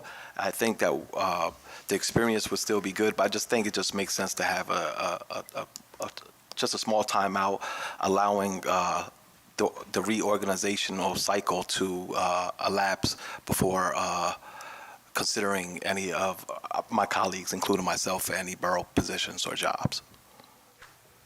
Is there any further discussion? Mr. Clerk, please call the roll. Councilman Petrosky? No. Councilman Johnson? Yes. Councilman Ravina? Yes. Councilwoman Lyons? Yes. Councilman Patel? Yes. Councilman Castleton? Yes. 5 votes in the affirmative, 1 in the negative. The ordinance is introduced. Mr. Clerk, read ordinance 2844 by title. Yes, Mayor. Ordinance 2844 is an ordinance for introduction, an ordinance repealing and replacing Chapter 39 of the Code of the Borough of Roselle Park entitled Affordable Housing. May I have a motion that approve the ordinance 2844 for induction and fix the date for second reading and a public hearing on February 19th, 2026? So moved. Second. Is there any discussion? Mayor, I just want to point of clarification for the governing body. So this was actually this is an ongoing part of our fourth round compliance efforts with our affordable housing mandates from the state based on the 2024 law that went into effect substantially in 2025. So this is verbiage that repeals the entirety of Chapter 39 and replaces it with language that's consistent with the new law and regulations that are out by the state. This is kind of part and parcel of the DCA's model ordinance for this. And most consequently with this particular chapter are the development fees. This is really considered by the state the development fee ordinance for the town, where we collect a certain percentage of each improvement. And those monies go toward funding the Affordable Housing Trust Fund, which helps fund our housing rehabilitation efforts and other compliance. So it's kind of a self-liquidating fund that can only be used to support affordable housing efforts. But again, this language was really not requested locally. It's a part of compliance efforts and is recommended by legal counsel from Serenian's office. They will be here at the next meeting if this is affirmatively considered during the adoption period and public hearing. They'll be happy to answer any questions, but this is their recommendation to move forward with introduction. Any other discussion? Mr. Clerk, please call the roll. Councilman Petrosky? Yes. Councilman Johnson? Yes. Councilman Ravina? Yes. Councilwoman Lyons? Yes. Councilman Patel? Yes. Councilman Castleton? Yes. 6 votes in the affirmative, Mayor. The ordinance is introduced. Mr. Clerk, please read ordinance 2845 by title. Yes, Mayor. Ordinance 2845 is an ordinance repealing and replacing Chapter 40, Part 5 of the Code of the Borough of Roselle Park entitled Affordable Housing Regulations. May I have a motion to approve ordinance 2845 for introduction and fix the date for second reading a public hearing on February 19th, 2026. So moved. Second. Mayor, again, I'm sorry, Discussion. just to, well, yeah, beyond that, I just want to make sure, this is connected with the last ordinance. Again, this is a fourth round compliance effort. This is it's a lengthier ordinance. It's not specifically relevant to development fees, but rather how the borough handles it. This ordinance, above and beyond the state requirements of the 2024 law and the new regulations, it does fold in the borough's local requirement of a 20% affordable housing set aside for all projects equal to or greater than 3 dwelling units. So that remains intact. The balance of the verbiage in here are recommended by legal counsel from Serenian's office. They'll be here to answer questions. In addition to that, because this is a development regulation ordinance, it will be referred to the Land Use Board and reviewed by them for consistency with the master plan. Again, it is their recommendation to move forward. And any ordinance approved will ultimately be submitted to the Union County Planning Board for their approval and then to the court. Thank you, sir. Mr. Clerk, please call the roll. Councilman Petrosky. Yes. Councilman Johnson. Yes. Councilman Robina. Yes. Councilwoman Lyons. Yes. Councilman Patel. Yes. Councilman Castleins. Yes. 6 votes in the affirmative, Mayor. The ordinance is introduced. Mr. Clerk, please read ordinance 2846 by title. Yes, Mayor. Ordinance 2846 is an ordinance for introduction, an ordinance amending Chapter 2 of the Code of the Borough of Roselle Park entitled Administration, establishing a new Section 65 thereof entitled Tort Claims. May I have a motion to approve ordinance 2846 for introduction for the fixed date of second reading, public hearing, on February 19th, 2026. Mayor, so moved. Second. Is there any discussion? Mayor, yes, I just wanted to ask Andrew a question. How does this, I just need clarity. How does this change the old form? I know you used to give us the old form to submit to the residents. So the old, and Can you just break the attorney can opine on this also. So this is actually his recommendation, but not to speak for him, but just a little bit of context here. So there's a tort claim form, not too different than what this is in terms of the content being gathered. This codifies the form, codifies a modern version of the form, and it streamlines it in a way where it puts people who want to file claims for damages against the borough on notice that this is the appropriate channel to use. This is the form that we use to collect that information. There are situations, because usually the forms come to me, where people submit it however and whenever and in whatever format they want it. And it's a little tedious. It's a little scattered and all over the place. It's definitely not efficient. You get it by email, you get it by fax, and you get it in all different ways.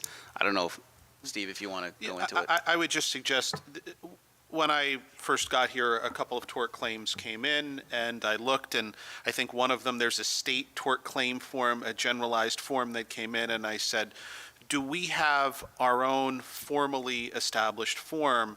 And I looked in our borough code, and I did not see that. And so my suggestion, and if you look in most municipal codes, they will formally adopt this. The Tort Claims Act specifically says that you can adopt an official form, and you do not have to accept any form that is not the official form. So in my experience in other municipalities, we have had circumstances where the forms just haven't been filled out properly. And what you're supposed to do is, when that comes in, once you adopt this ordinance, you would send them a letter. You'd send them a certified letter and say, hey, look, you didn't fill out this form properly. We've adopted an official form. We have, a lot of times it's the medical forms, right? When you file a tort claim form, you have to give us the right to obtain your medical records to make sure that the form is valid, because the point of a tort claim is for you to investigate that and determine, is there some validity to it, and potentially resolve it prior to a lawsuit. That's the whole point of having a tort claim. And so if they fail to do that and then they bring a lawsuit, you can actually move to dismiss the lawsuit for failure to provide us the information we needed to determine if it was a proper claim. And me and my firm have personally won multiple cases. I sent an opinion over to Andrew and the administrator, where there was a $3 million tort claim, and they did not file the proper form, and we filed a motion to dismiss, and we won, and it was upheld at the appellate division.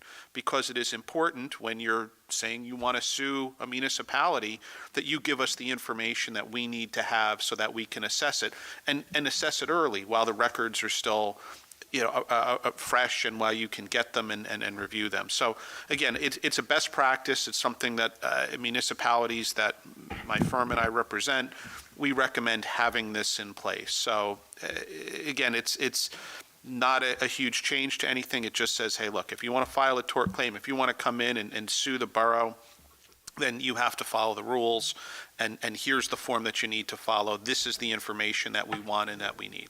So that's the basis behind it. Thank you. Mr. Clerk, please call the roll. Councilman Petrosky. Yes. Councilman Johnson. Yes. Councilman Urbina. Yes. Councilwoman Lyons. Yes. Councilman Patel. Yes. Councilman Castellans. Yes. 6 votes in the affirmative, Mayor. The ordinance is introduced. Mr. Clerk, please read ordinance 2847 by title. Yes, Mayor. Ordinance 2847 is an ordinance for introduction, an ordinance amending Chapter 7, Section 39, Subsection 2 of the Code of the Borough of Roselle Park entitled Handicap Parking on Streets for Private Residences.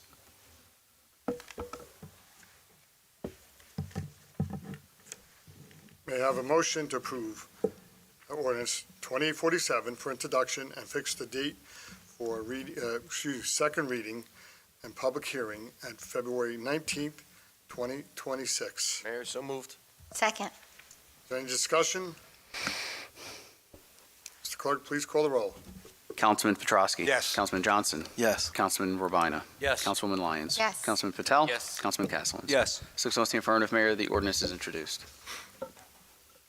All matters listed with an asterisk are considered to be routine and non-controversial by the council and will be approved by one motion. There will be no separate discussion on these items unless a member of the governing body so requests, in which case the item may be removed from the consent agenda and considered in its normal sequence on the agenda as part of the general orders. Mr. Clerk, please read all resolutions by title. Yes, Mayor. Resolution 4626 is requesting that the Finance and Administration Committee review and discuss potential municipal pilot revenue contributions to the Roselle Park School District. Resolution 4726 is authorizing the treasurer to issue one check totaling $350.30 payable to one lien holder on one property. Resolution 4826 is awarding a contract to AB Contracting LLC for the project improvements to Firehouse Number 3 pursuant to the base bid and alternate bid B in an amount not to exceed $1,938,401. Resolution 3926 is authorizing the donation of one 2011 Vermac Model PCMS-548 trailer-mounted message sign to the Township of Clark. Resolution 50-26 is awarding a professional services contract to Matrix New World Engineering Land Surveying and Landscape Architecture, PC, for environmental services in support of a soil investigation at the Roselle Park Community Garden in an amount not to exceed $29,190. Resolution 5126 is awarding a professional services contract to the Neglia Group for professional planning services in support of the Borough of Roselle Park's fourth round affordable housing compliance efforts in an amount not to exceed $10,000. Resolution 5326 is a resolution approving participation with the State of New Jersey grant program administered by the New Jersey Department of Law and Public Safety, Office of the Attorney General. That's the Safe and Secure Grant. Resolution 5426 is accepting the resignation of Tony Freno from the position of Parking Enforcement Officer. Resolution 5526 is approving a 5-year tax abatement for 208 Walnut Street, Block 901, Lot 16 of the municipal tax map. Resolution 5626 is authorizing the Borough Clerk to auction unclaimed vehicles. Resolution 5726 is authorizing a purchase order with Jardine, Miser, Salmon, Sprague, and Susser, PC, as Municipal Land Use Board Attorney for the year 2026 in an amount not to exceed $10,000. And Resolution 5826 is authorizing a purchase order with the Neglia Group as Municipal Planner for the year 2026 in an amount not to exceed $15,000. Do any members wish to have items removed from the consent agenda? Yes, Mayor. If I can please have resolution number 46-26 pulled from the consent agenda. Anybody else? I have a motion to approve the resolutions remaining on the consent agenda. So moved. Second. All in favor? Aye.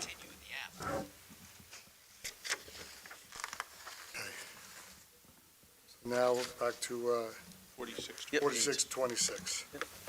Ask for a motion on that. Have a motion to move on 4626. So moved. Second? Okay. Discussion. Any discussion? Yes, Mayor, if I may. I just wanted to say that the purpose of me putting this resolution on is to pitch or have the Finance Committee just to have conversations. It's not really to execute any sort of action at this time. When discussing the pilots, it could get sometimes lengthy and somewhat confusing in regards to the pilots.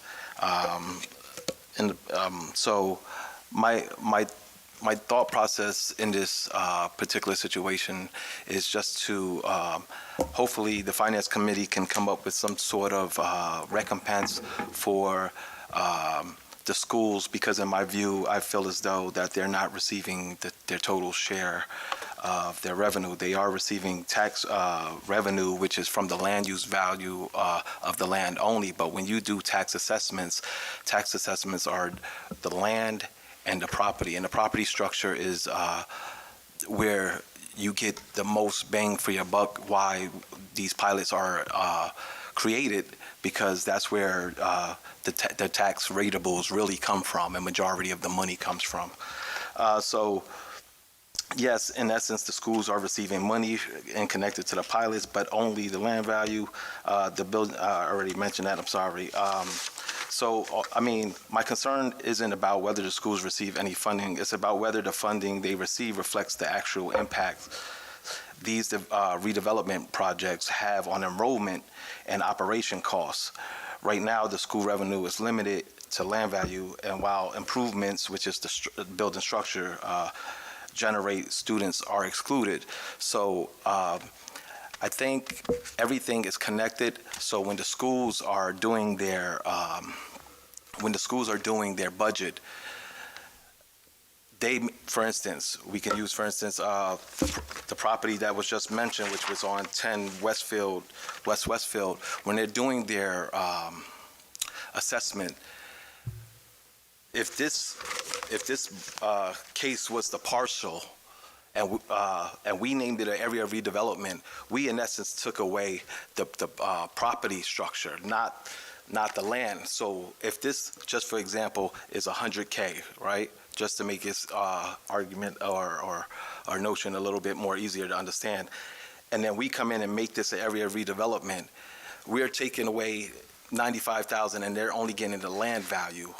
So what happens is the Board of Ed, they're not making any mistakes or any problems. What happens is they do their budget and they'll be like, oh, we need a certain amount of funds, and the school, the county, and the municipality all affects the rateable. So when they do their budget, in essence, after we made it an area of redevelopment, they're not getting their total value for taxes. They may raise the taxes on their end, and the taxes end up going up, and then they mitigate it. But this comes back to the example that I'm saying. For instance, then they end up having 40 kids, and that's not being considered in the consideration of their value. So, for instance, if 10 Westfield right now is at 70% filled, and B is in 25%, as was mentioned today, how can they assess how many kids are going to come in? They're not this tax season. They're going to raise the taxes according to what they feel is the needs of the children that's coming into the system, and then guess what? 10 more kids came out of the 70%. Now after they put their budget on and it gets approved, guess what? Now we're 100% filled and building A. And now we're 50% filled, and 50% brought 10 kids, and 100% brought another 10 kids. That they're always going to fall short. They're always going to fall short until all these properties are totally filled. So my thing is, I think, and I had discussions with one of my colleagues. I think we just need to figure out some type of way. It doesn't have to be what I'm proposing, the 5%. We just need to find some type of way to bridge that miss, to bridge that. And I'm just open to whatever this governing body can do to facilitate that, whether it's just structure for facilities, whether it's a percentage according to how many kids every year, some type of formula. I'm open to any of those things, but that's just something that I think that both sides don't connect. Is that this property or parcel, the school will raise the rates on taxes, and now they think that they have the budget covered, and then an additional 20 kids come in, which each kid is worth 20, 25, 19, I don't know what the number is, etc. But every year, as these apartments are filling up, and we're saying there's not going to be that many kids, and then another 10 kids appear at 20,000 apiece, they didn't budget for that.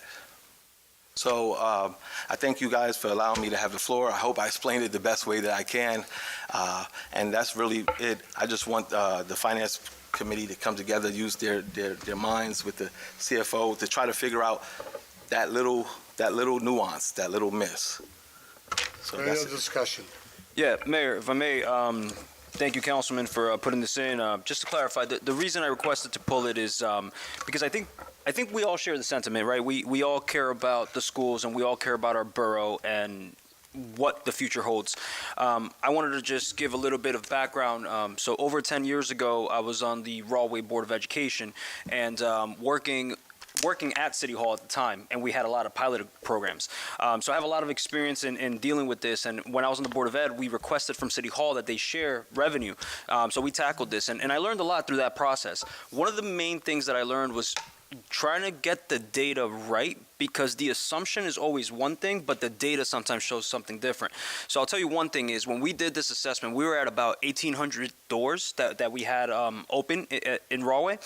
And the number was like 1% or something to that effect, right? And I think based on the numbers that we got from the superintendent as of, I believe, April of last year, it was something like the buildings have amounted to like 2% of the school population in Roselle Park, which, of course, anything added is a problem, but there's a lot of factors.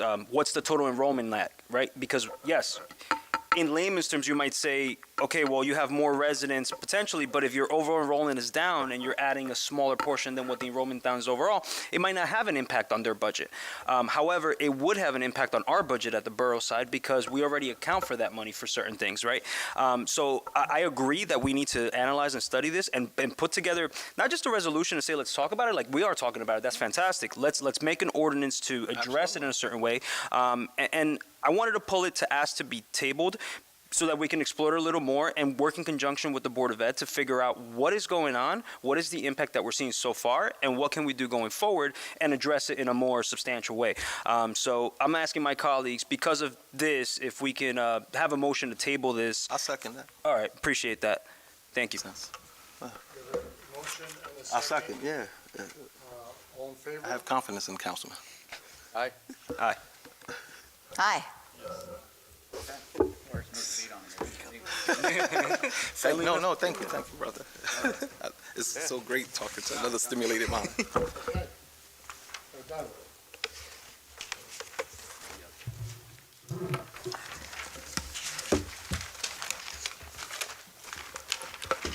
I will go on to reports of Borough Council committees. We'll start to the left and work our way to the right. Councilman Rabina. Thank you, Mayor. To you, Mayor, colleagues, and residents of Roselle Park. Want to start by thanking Officer Jess Cambronaro for joining the Roselle Park Special Education Parent Advisory Group on January 20th for an important conversation with our families. She spoke with parents about elopement and wandering safety, disability awareness, and how we can continue building trust between families and law enforcement.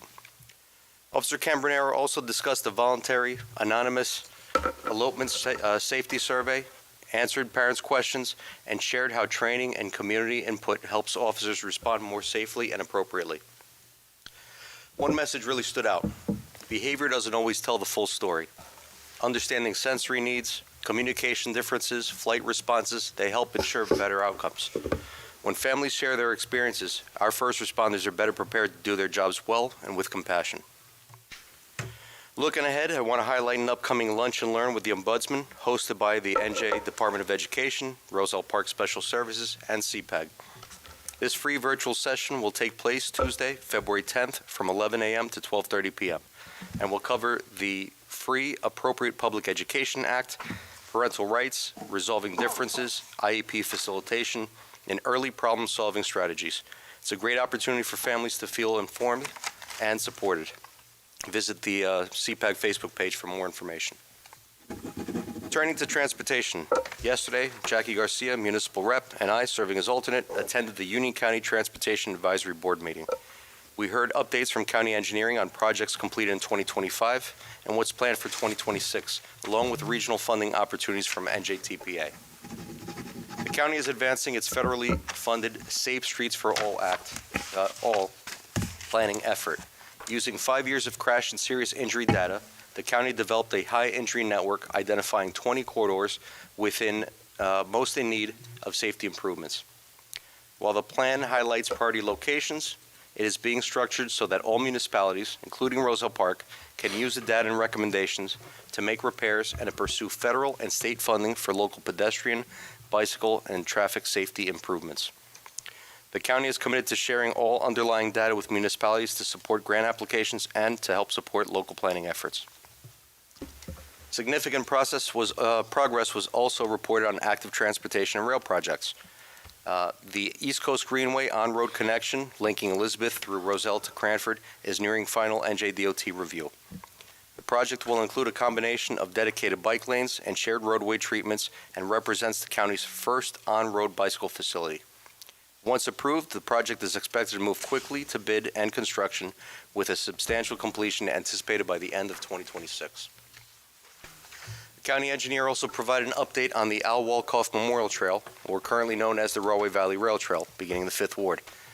The project is being advanced through federal Transportation Alternative Program funding.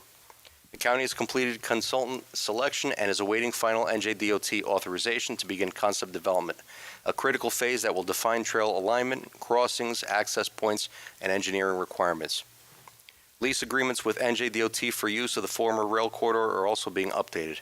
While construction is still 2 years away, Roselle Park remains a key segment of the corridor, and the project continues to move forward through required planning and regulatory steps. I'd also like to recognize the Roselle Park Chamber of Commerce. On February 3rd, thanks to the generosity of their newest member, Team Car Wash, the Chamber launched the Caught You Caring program. Car wash coupons were distributed to residents and businesses impacted by the recent Crossfield fire. We recognized businesses like theirs that stepped up to support our first responders and neighbors in need, and asked that our community please continue supporting the local businesses that showed up when it mattered the most. Councilwoman Lyons momentarily will also be providing more information on how residents can spread the word and get involved this Valentine's weekend. To my 5th Ward neighbors, especially those on Valley and Jerome, their concerns are being heard. Borough officials remain engaged with Crossfield and state agencies as cleanup and environmental oversight continue. Crossfield has also created a dedicated email for resident questions, rosellepark@cpcmail.net. Furthermore, Resolution 50-26 passed tonight, and thank you to Borough Administrator Mirabella, supports a soil investigation at the community garden. Public safety remains our top priority, and we'll continue sharing verified updates. Quick snow and parking update. During the recent storm, additional parking was made available in the 5th Ward at the municipal lot at Wolf Field and at the Veranta building at West Webster. More than 80 free spaces were open, helping over 20 neighbors who took advantage, getting cars off snow-covered streets. I'd like to thank Councilman at Large Castellans for helping make that possible. Lastly, as our nation approaches its 250th birthday, it's clear that many people are feeling the strain. It's not just happening elsewhere, it's being felt right here at home. From rising costs of living and housing to the level of division and tension we see every day, too often those pressures spill into our relationships, literally pulling families apart, friends and neighbors. Roselle Park is a town built 125 years ago by immigrants, by families who worked hard, played by the rules as best they could, and believed in opportunity. Compassion, fairness, and humanity are not weaknesses. They're part of who we are as a community. We can believe in law, order, and public safety while still treating people with dignity and care. I say this because in recent weeks, members of our community have faced situations that have left families anxious and in the dark. These are nonviolent individuals who work, pay taxes, raise families, and contribute to daily life in our borough. Regardless of where people stand on policy, moments like these remind us that real people and real families are affected. Many of us here are first, second, or third generation Americans, and nearly all of our family stories begin somewhere else. I believe in lawful processes and secure borders, but I also believe that compassion and fairness are core to who we are. Extending humanity to families who have lived honest, hardworking lives isn't a radical idea. It's a shared value. My own family story reflects that journey. My grandparents came to this country lawfully, but stripped of everything. Property, money, even family heirlooms were seized at the airport by a communist government that I hope to see collapse during my lifetime. It was the price you pay for leaving, they were told. My grandparents got here, adapted, worked factory jobs, singer, paid their taxes, and they raised a family. My grandmother was a school teacher, and my grandfather was a mechanic. When my grandfather died in his 40s, Grandma pivoted and built a small business. After escaping a government that took everything from them, it's a reminder of why so many came here in the first place, for stability, dignity, and opportunity. As a community, especially at a time like this, it's worth remembering where we came from and choosing empathy, even when circumstances and issues are complex. That concludes my report. As always, I can be reached at jrobina@rosellepark.net, 862-236-0019. Mayor, colleagues, Roselle Park, thank you. Good night. Thank you, Councilman. Councilman Patel? Thank you, Mayor. Good evening. Just got a note from Environmental Commission. So the Environmental Commission has scheduled its next Repair Cafe event for Saturday, March 21st, starting at 10 a.m. at the Casano Center. Please bring your beloved but broken items for repair by our local volunteer experts. If you're interested in fixing the items for your neighbors, please contact me, kpatel@rosellepark.net, or the Environmental Commission at rosellepark.net. Thank you, Mayor. That's at the Casano Center? Yes. Okay, 10 a.m. thank you. 21st. Councilwoman Lyons. Good evening, Mayor, Council, residents of Roselle Park. I just wanted to give you a little update of the last couple weeks. I did attend a library board meeting. They actually have a study pod in the building, and you can actually go there, and it's soundproof. So if anybody's interested, please go and sign up for that. And please go to the library website. They do have so many awesome activities for the kids and for adults. It's definitely a center hub in Roselle Park to check out. I also want to just say thank you to Al Mirabella. I never addressed you even in January, and every time I thought of it, I am so happy that you're here, and I appreciate you. We all do, and we thank you for everything that you're doing. I also definitely want to just reiterate what Council President Jay had mentioned regarding the fire and just the businesses, the business aspect. The night of the fire, I was able to just visit the businesses right in that primary area, and everybody was just so helpful. And I've said this online, but I say this here. They had the open doors, they had the coffee, the tea, the shelter, the smiles. I mean, people were there. They were opened, and we were able to run in there just to even take shelter for a little bit while that black smoke was just coming down.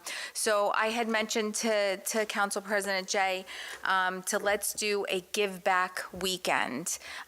So we decided on February 14th and 15th, stop in to those businesses primarily, and I have it listed, but primarily near Valley Road, 7-Eleven, Frenchie's, Sun Tavern, Burger King, Lidio's, Even the Wawa was helping. I know Valentino's helped out. If I'm missing anybody, I'm sorry, but we'll definitely list them out. So on that day, we are calling on Roselle Park residents. Make sure you stop by and go to Lidio's for coffee. Go get a snack at 7. Oh yeah, get flowers for Valentine's Day. But definitely come out and support. And we want to see purposely that we can go and give back, because the first responders were there. They were giving everything. Sun Tavern, they were giving out pizzas. Firemen were literally walking out with pizza in between, like literally fighting the fire, and they were feeding them. So we really want to support. I want to be able to go and just go to those businesses that day. So I'll be posting and see what we can really give back, and it's going to be 2 days. So that's one little announcement.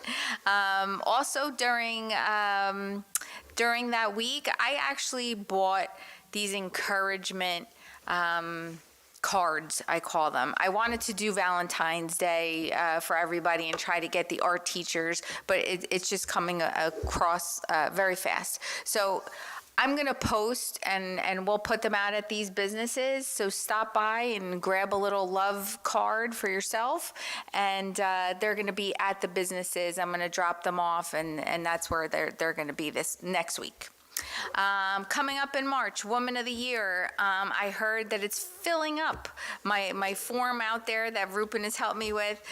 So I'm excited. So Woman of the Year, we love to celebrate International Women's Day, and we do have Woman of the Year in Roselle Park, and I am posting that. Please fill it out and support your favorite woman of Roselle Park.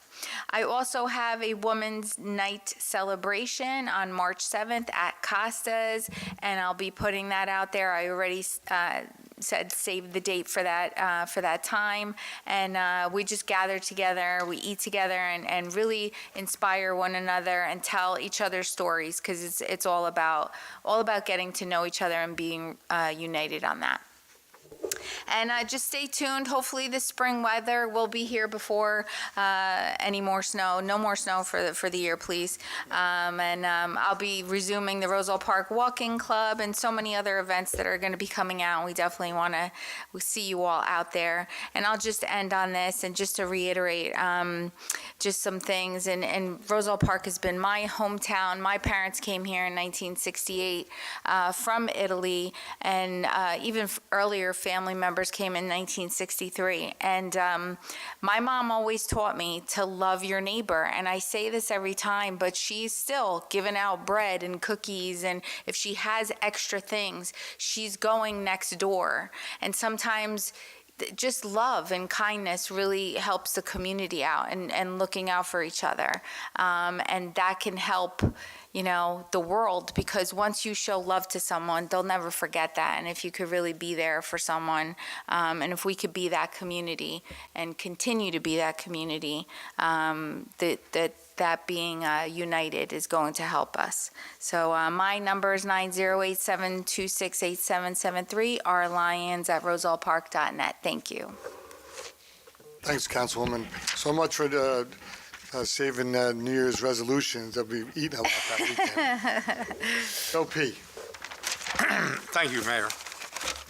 First of all, I'm going to send my condolences out to Michael Dancy, who's a teacher in the Roselle Park school system, also a former basketball coach with Roselle Park. I know this is a tough name. Jagwiga Ojak Walda Weiss. Kevin Kopecki, a 1973 graduate of Roselle Park, great athlete. He was some basketball player. Kevin was a senior when I was a freshman, and I remember going to the games and many of his classmates, they all said how great of a ball player he was. Debbie Noon Dimitrik is a 1977 graduate of Roselle Park High School. And Connie Megals was in the mid-60s. I can send my condolences out to the family. February 2nd, I attended the fire department meeting. As usual, they give me a list of their work orders and that, and I know the main thing is the roof at the central firehouse. So, recreation is having a Valentine's party on February 7th, 2026, between 2 or 4 at the Casano Center, 314 Chestnut Street. It'll be a craft story, music, dancing, all is welcome, and you're asked to dress in red, white, or pink. I got a nice compliment from a senior citizen that lives on East Webster, and I did help him out this first storm, and I went to the house, and he has his wife, and he needs his vehicle accessible. So he was able to get out of the park in front of his house, and he appreciated all my efforts to get it cleaned out. And everything. So he did call me again with this last storm to tell me that he felt the DPW did a great job. And like I said, so I did thank him. He wanted me to mention his name, he told me, and his name is Mr. Ramirez. And he lives on East Webster Avenue. Like I said, he was very happy with everything. And, so if you want to get a hold of me, get me at jpetrosky@rosepark.net, 908-666-7821. That's my report, Mayor. Thank you. Thank you, Mr. Joe Petrosky. Councilman Johnson. Thank you, Mayor. Good evening, Mayor, council colleagues, and residents. This evening, I would like to recognize Black History Month. To begin my report, I like to share one of my favorite quotes from Dr. Martin Luther King Jr. I usually do it every year. There comes a time when one must take a position that is neither safe, nor politic, nor popular, but he must take it because his conscience tells him it is right. One of the most deepest quotes that I try my best to live by, and I really, that's the top quote for me. So this is a principle I strive to live by, even when it may feel uncomfortable, as I work towards a betterment of my family and the community. The next Roselle Park Diversity and Inclusion Committee meeting will be held on February 25th, 2026. We finally got it together. Updates will be provided shortly, location to be determined. Next, I have received several concerns from residents regarding the additional snow removal efforts. We had a great discussion today. I'm just reiterating it because I want residents to know, listen, your voice matters, and I'm bringing it up twice. Specifically, residents have requested we explore a plan for full removal of the T intersection of the town and beyond clearing fire hydrants. Consider adopting, like I had discussed earlier with Greg and the good mayor right here, coordination plans with DPW to clear crosswalks, bus stops, and ADA accessible corners. So given the size of this recent storm, we did overall well, but there may be opportunities to do a bit more by addressing these concerns if possible. And I have faith in the BA and the mayor and Greg with coming up with great ideas to try to resolve this. Lastly, I have emailed the BA business administrator a detailed proposal regarding a potential 3K and 5K cancer walk as a borough-sponsored event. If approved, this event would take place on October 10th. This walk is deeply personal to me and meaningful to many residents who have experienced the loss of loved ones to cancer. Personally, my family has endured this loss back to back, first with my sister and then with my mother last year. This initiative comes from the heart, and I hope to receive the governing body's support as a whole. And I just wanted to say thank you, Ro, whatever you can do. If we could try to work on this together, I'm more than happy to get something like this accomplished. I want to see people come there and unite with pink outfits of different sorts, and maybe we could come with ways to create it. I also do want to be mindful that I don't want to burden the financial committee with another project, so I'm willing to relinquish the CPR event and replace it. This would mean a lot to me in memory of my mother. If you need to get in contact with me, please feel free to call me at 908-303-1519 or email me at gjohnson@rosellepark.net. Your voice matters, and thank you for allowing me to serve. Mayor, that concludes my report. Thank you.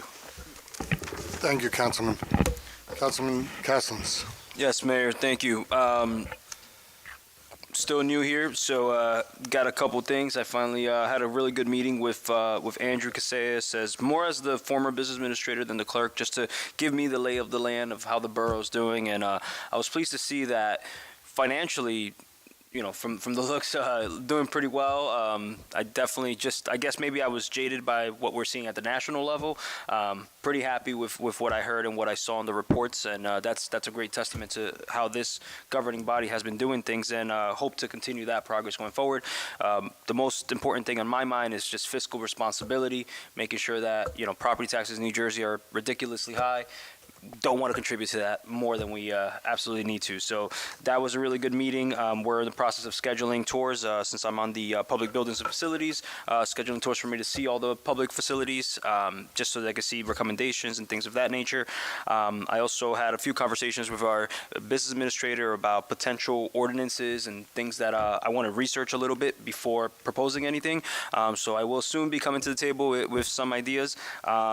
Then just an update on the Municipal Land Use Board. There is a meeting scheduled for Monday, February 9th. That's the Monday coming up. Our clerk is very efficient, and they already have on the agenda today's past, 2845, which is regarding the affordable housing regulations, is already on the agenda to be heard by the Land Use Board, which will be Monday, February 9th. Other than that, just pretty much had a lot of conversations with residents about the snow, which we've addressed, and that's pretty much it. And just if you need to reach me, still learning my cell phone here, 908-661-2837, jcastellans@rosellepark.net. Thank you very much, Mayor. Okay, so I'm going to try to do a short report. I'd just like to start off and say thank you to the residents of Roselle Park, their patience. They made an effort to help with this snow event, the snowstorm on January 25th. A lot of you moved your cars off the street, put them in neighbors' driveways, put them on front lawns and in spots that made it well, so the plows can get down the county roads and the state roads and the local roads. This, in my mind, helped a lot with this plowing situation. A few of us mentioned tonight about shoveling the hydrants. Thank you to the ones that shoveled the hydrants out. And I'd like to say, some of you that do have a hydrant, I won't name the streets or the locations, but I've seen people literally put the snow on the hydrants. Shame on them. And think about that hydrant. Look, the corner lots, they're tougher, right? You got to do the intersections and the crosswalks like Councilman Johnson says, so give it your best. I do appreciate the patience, and I pledge to you, we are working on the future to do some combined stuff with the Board of Education to make us more efficient. I have some plans to hopefully in December 26th, January, to do a better job for a 12-inch snowfall. I could think of in 46 years since I graduated high school, I would say the top 5 event in a snowfall event in 46 years. I heard this the other day. This is the coldest long in this area since 1979. This long of a cold spell collectively. Like we've all said, we've got a snowstorm, a little 40 degrees here and there, so a lot of patience. I appreciate the inbounds to my phone and helping me out, and I think the Google form has helped, and we could use it in a lot of other avenues. A lot of people still didn't know about going to the parking deck. Everybody I know went there, said it was the best thing since sliced bread. Most of them walked home, and I think that's a big help, and other locations. I will get better, and I know the business administrator, we were in a room together, myself, Joe Petrowski, the business administrator, to put this down somewhere, memorialize it. So none of us all know we're all going to be here by next year, but Greg, his staff, we need to put this down somewhere that we remember that we could make ourselves a better community and a snow event in the future. I had the pleasure of attending Eagle Scout honor for Christopher D. Tango, who lives in the Sherman area. It was an Eagle Court of Honor. You know, my sons participated in the Scouts up to a certain age, and I'm going to say Weeblos, and they didn't do any further, whatever. And I think I went as far as being a Weeblo. But this was a real honor to be there. I was asked to come in an email. I had a little dialogue on the phone, and Senator Crine was there, the mayor from mayor from Union was there, and I've never seen one, and it was a joy to be there. And we're going to hope to recognize them in the near future with a proclamation from the Borough of Roselle Park. So I loved being there. Other than that, just a short, myself and Greg Johnson, Councilman Johnson, Councilman Patel, we're taking in the 2035 vision team with the Board of Education. I think there's some good progress. There was a 2025 team that nothing ever happened, and we're in 26, but I think the train's on the track to see what needs to be done with our school district, and any way, shape, or form the mayor council is going to help them to make it happen. Other than that, most of you now got a hold of me because my inbounds on the phone have tripled, and that's okay. I answer the phone. I got a phone call at 10:20 on Saturday night about the fire alarms, and we tried to address them. 908-721-6488. Jay Signorella at rosellepark.net. That's all I have. And, excuse me. May I have a motion to open the public portion on any subject? So moved. Second. All in favor? Aye. Aye.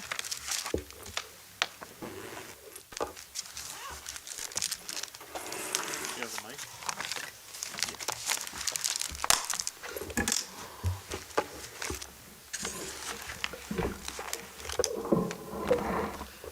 Frank Gagliardo, 409 Sheridan Avenue. Hi, everybody. Some of you know me.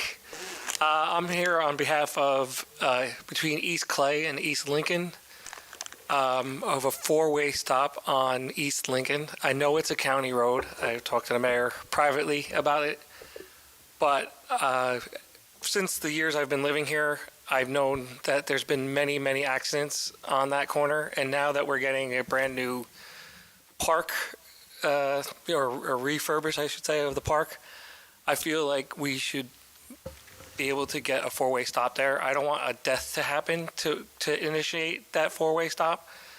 I think this is the best option for us for that location because there's been many, many accidents, like I said, over the years that I've lived here, definitely almost once every year. And there was one that actually a car landed on top of the property that's on East Lincoln, and it was kind of scary. So I think a four-way stop would be the best option for that specific location, since it's very close to a stoplight. I feel like everybody goes through that stoplight and they feel like they can go, 50 miles per hour the rest of the way. I feel like something could probably, hopefully, slow them down. I know we have a little inside with the county now. Maybe we could reach out to him and let him know. But nothing ever hurts, all right? Thanks, guys. Thank you. Thank you.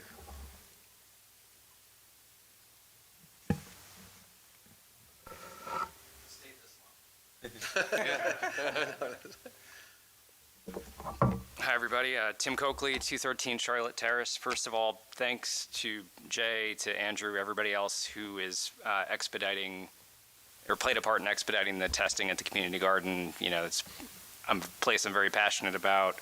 A lot of residents are very passionate about and have already paid for their plots for this year. So I would love to confirm that the garden is safe for residents to continue to enjoy growing and eating some fresh organic produce grown right here in Roselle Park. So appreciate that, you guys. I noticed tort claims were discussed tonight, and Andrew is aware of this. I forwarded a note to him. The previous mayor created a shade tree committee last year, of which I'm a, I guess, standing member by ordinance as chair of the Environmental Commission. It took all of 13 months for me to be named in a lawsuit by name against what I assume is against the borough, but you know, someone's taken a look at the various ordinances and who's in various roles, saw my name, and has put me in there. If I would just appreciate if, you know, maybe with the borough attorney, we look at the ordinance as it stands. Just, I know in theory, shade tree commissions, I've taken the training, are supposed to be limited from all legal liability or most legal liability. I just want to make sure that the way the Roselle Park ordinance is written, that is the case. It's consistent with the state regs when it comes to that. If I could just have you guys take a look at that for me, I'd appreciate it. Is it an advisory committee or is it a full committee? So it's not a commission. It's a committee. I would say it's like an augmented advisory committee, right? So I'll forward you the ordinance and you can take a look at it. And then, yeah, and just, you know, either amend or repeal if needed. I'd appreciate it. But, yeah. The last thing you want to do is sign up to be a good citizen and then end up in a lawsuit. Exactly. That does happen. Exactly. Yeah, exactly. The former mayor's on there too now. Yeah, but, you know, now that's after the first of the year. All right, thanks, guys. Appreciate it. Thank you. Thank you, Tim.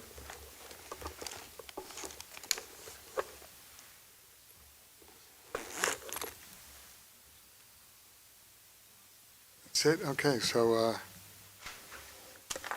yep. Oh, boy. A motion to close the public portion of any subject. So moved. Second. All in favor? Aye. There matters, no matters for a closed session this evening. May I have a motion for adjournment? So moved. Second. All in favor? Aye. Thank you.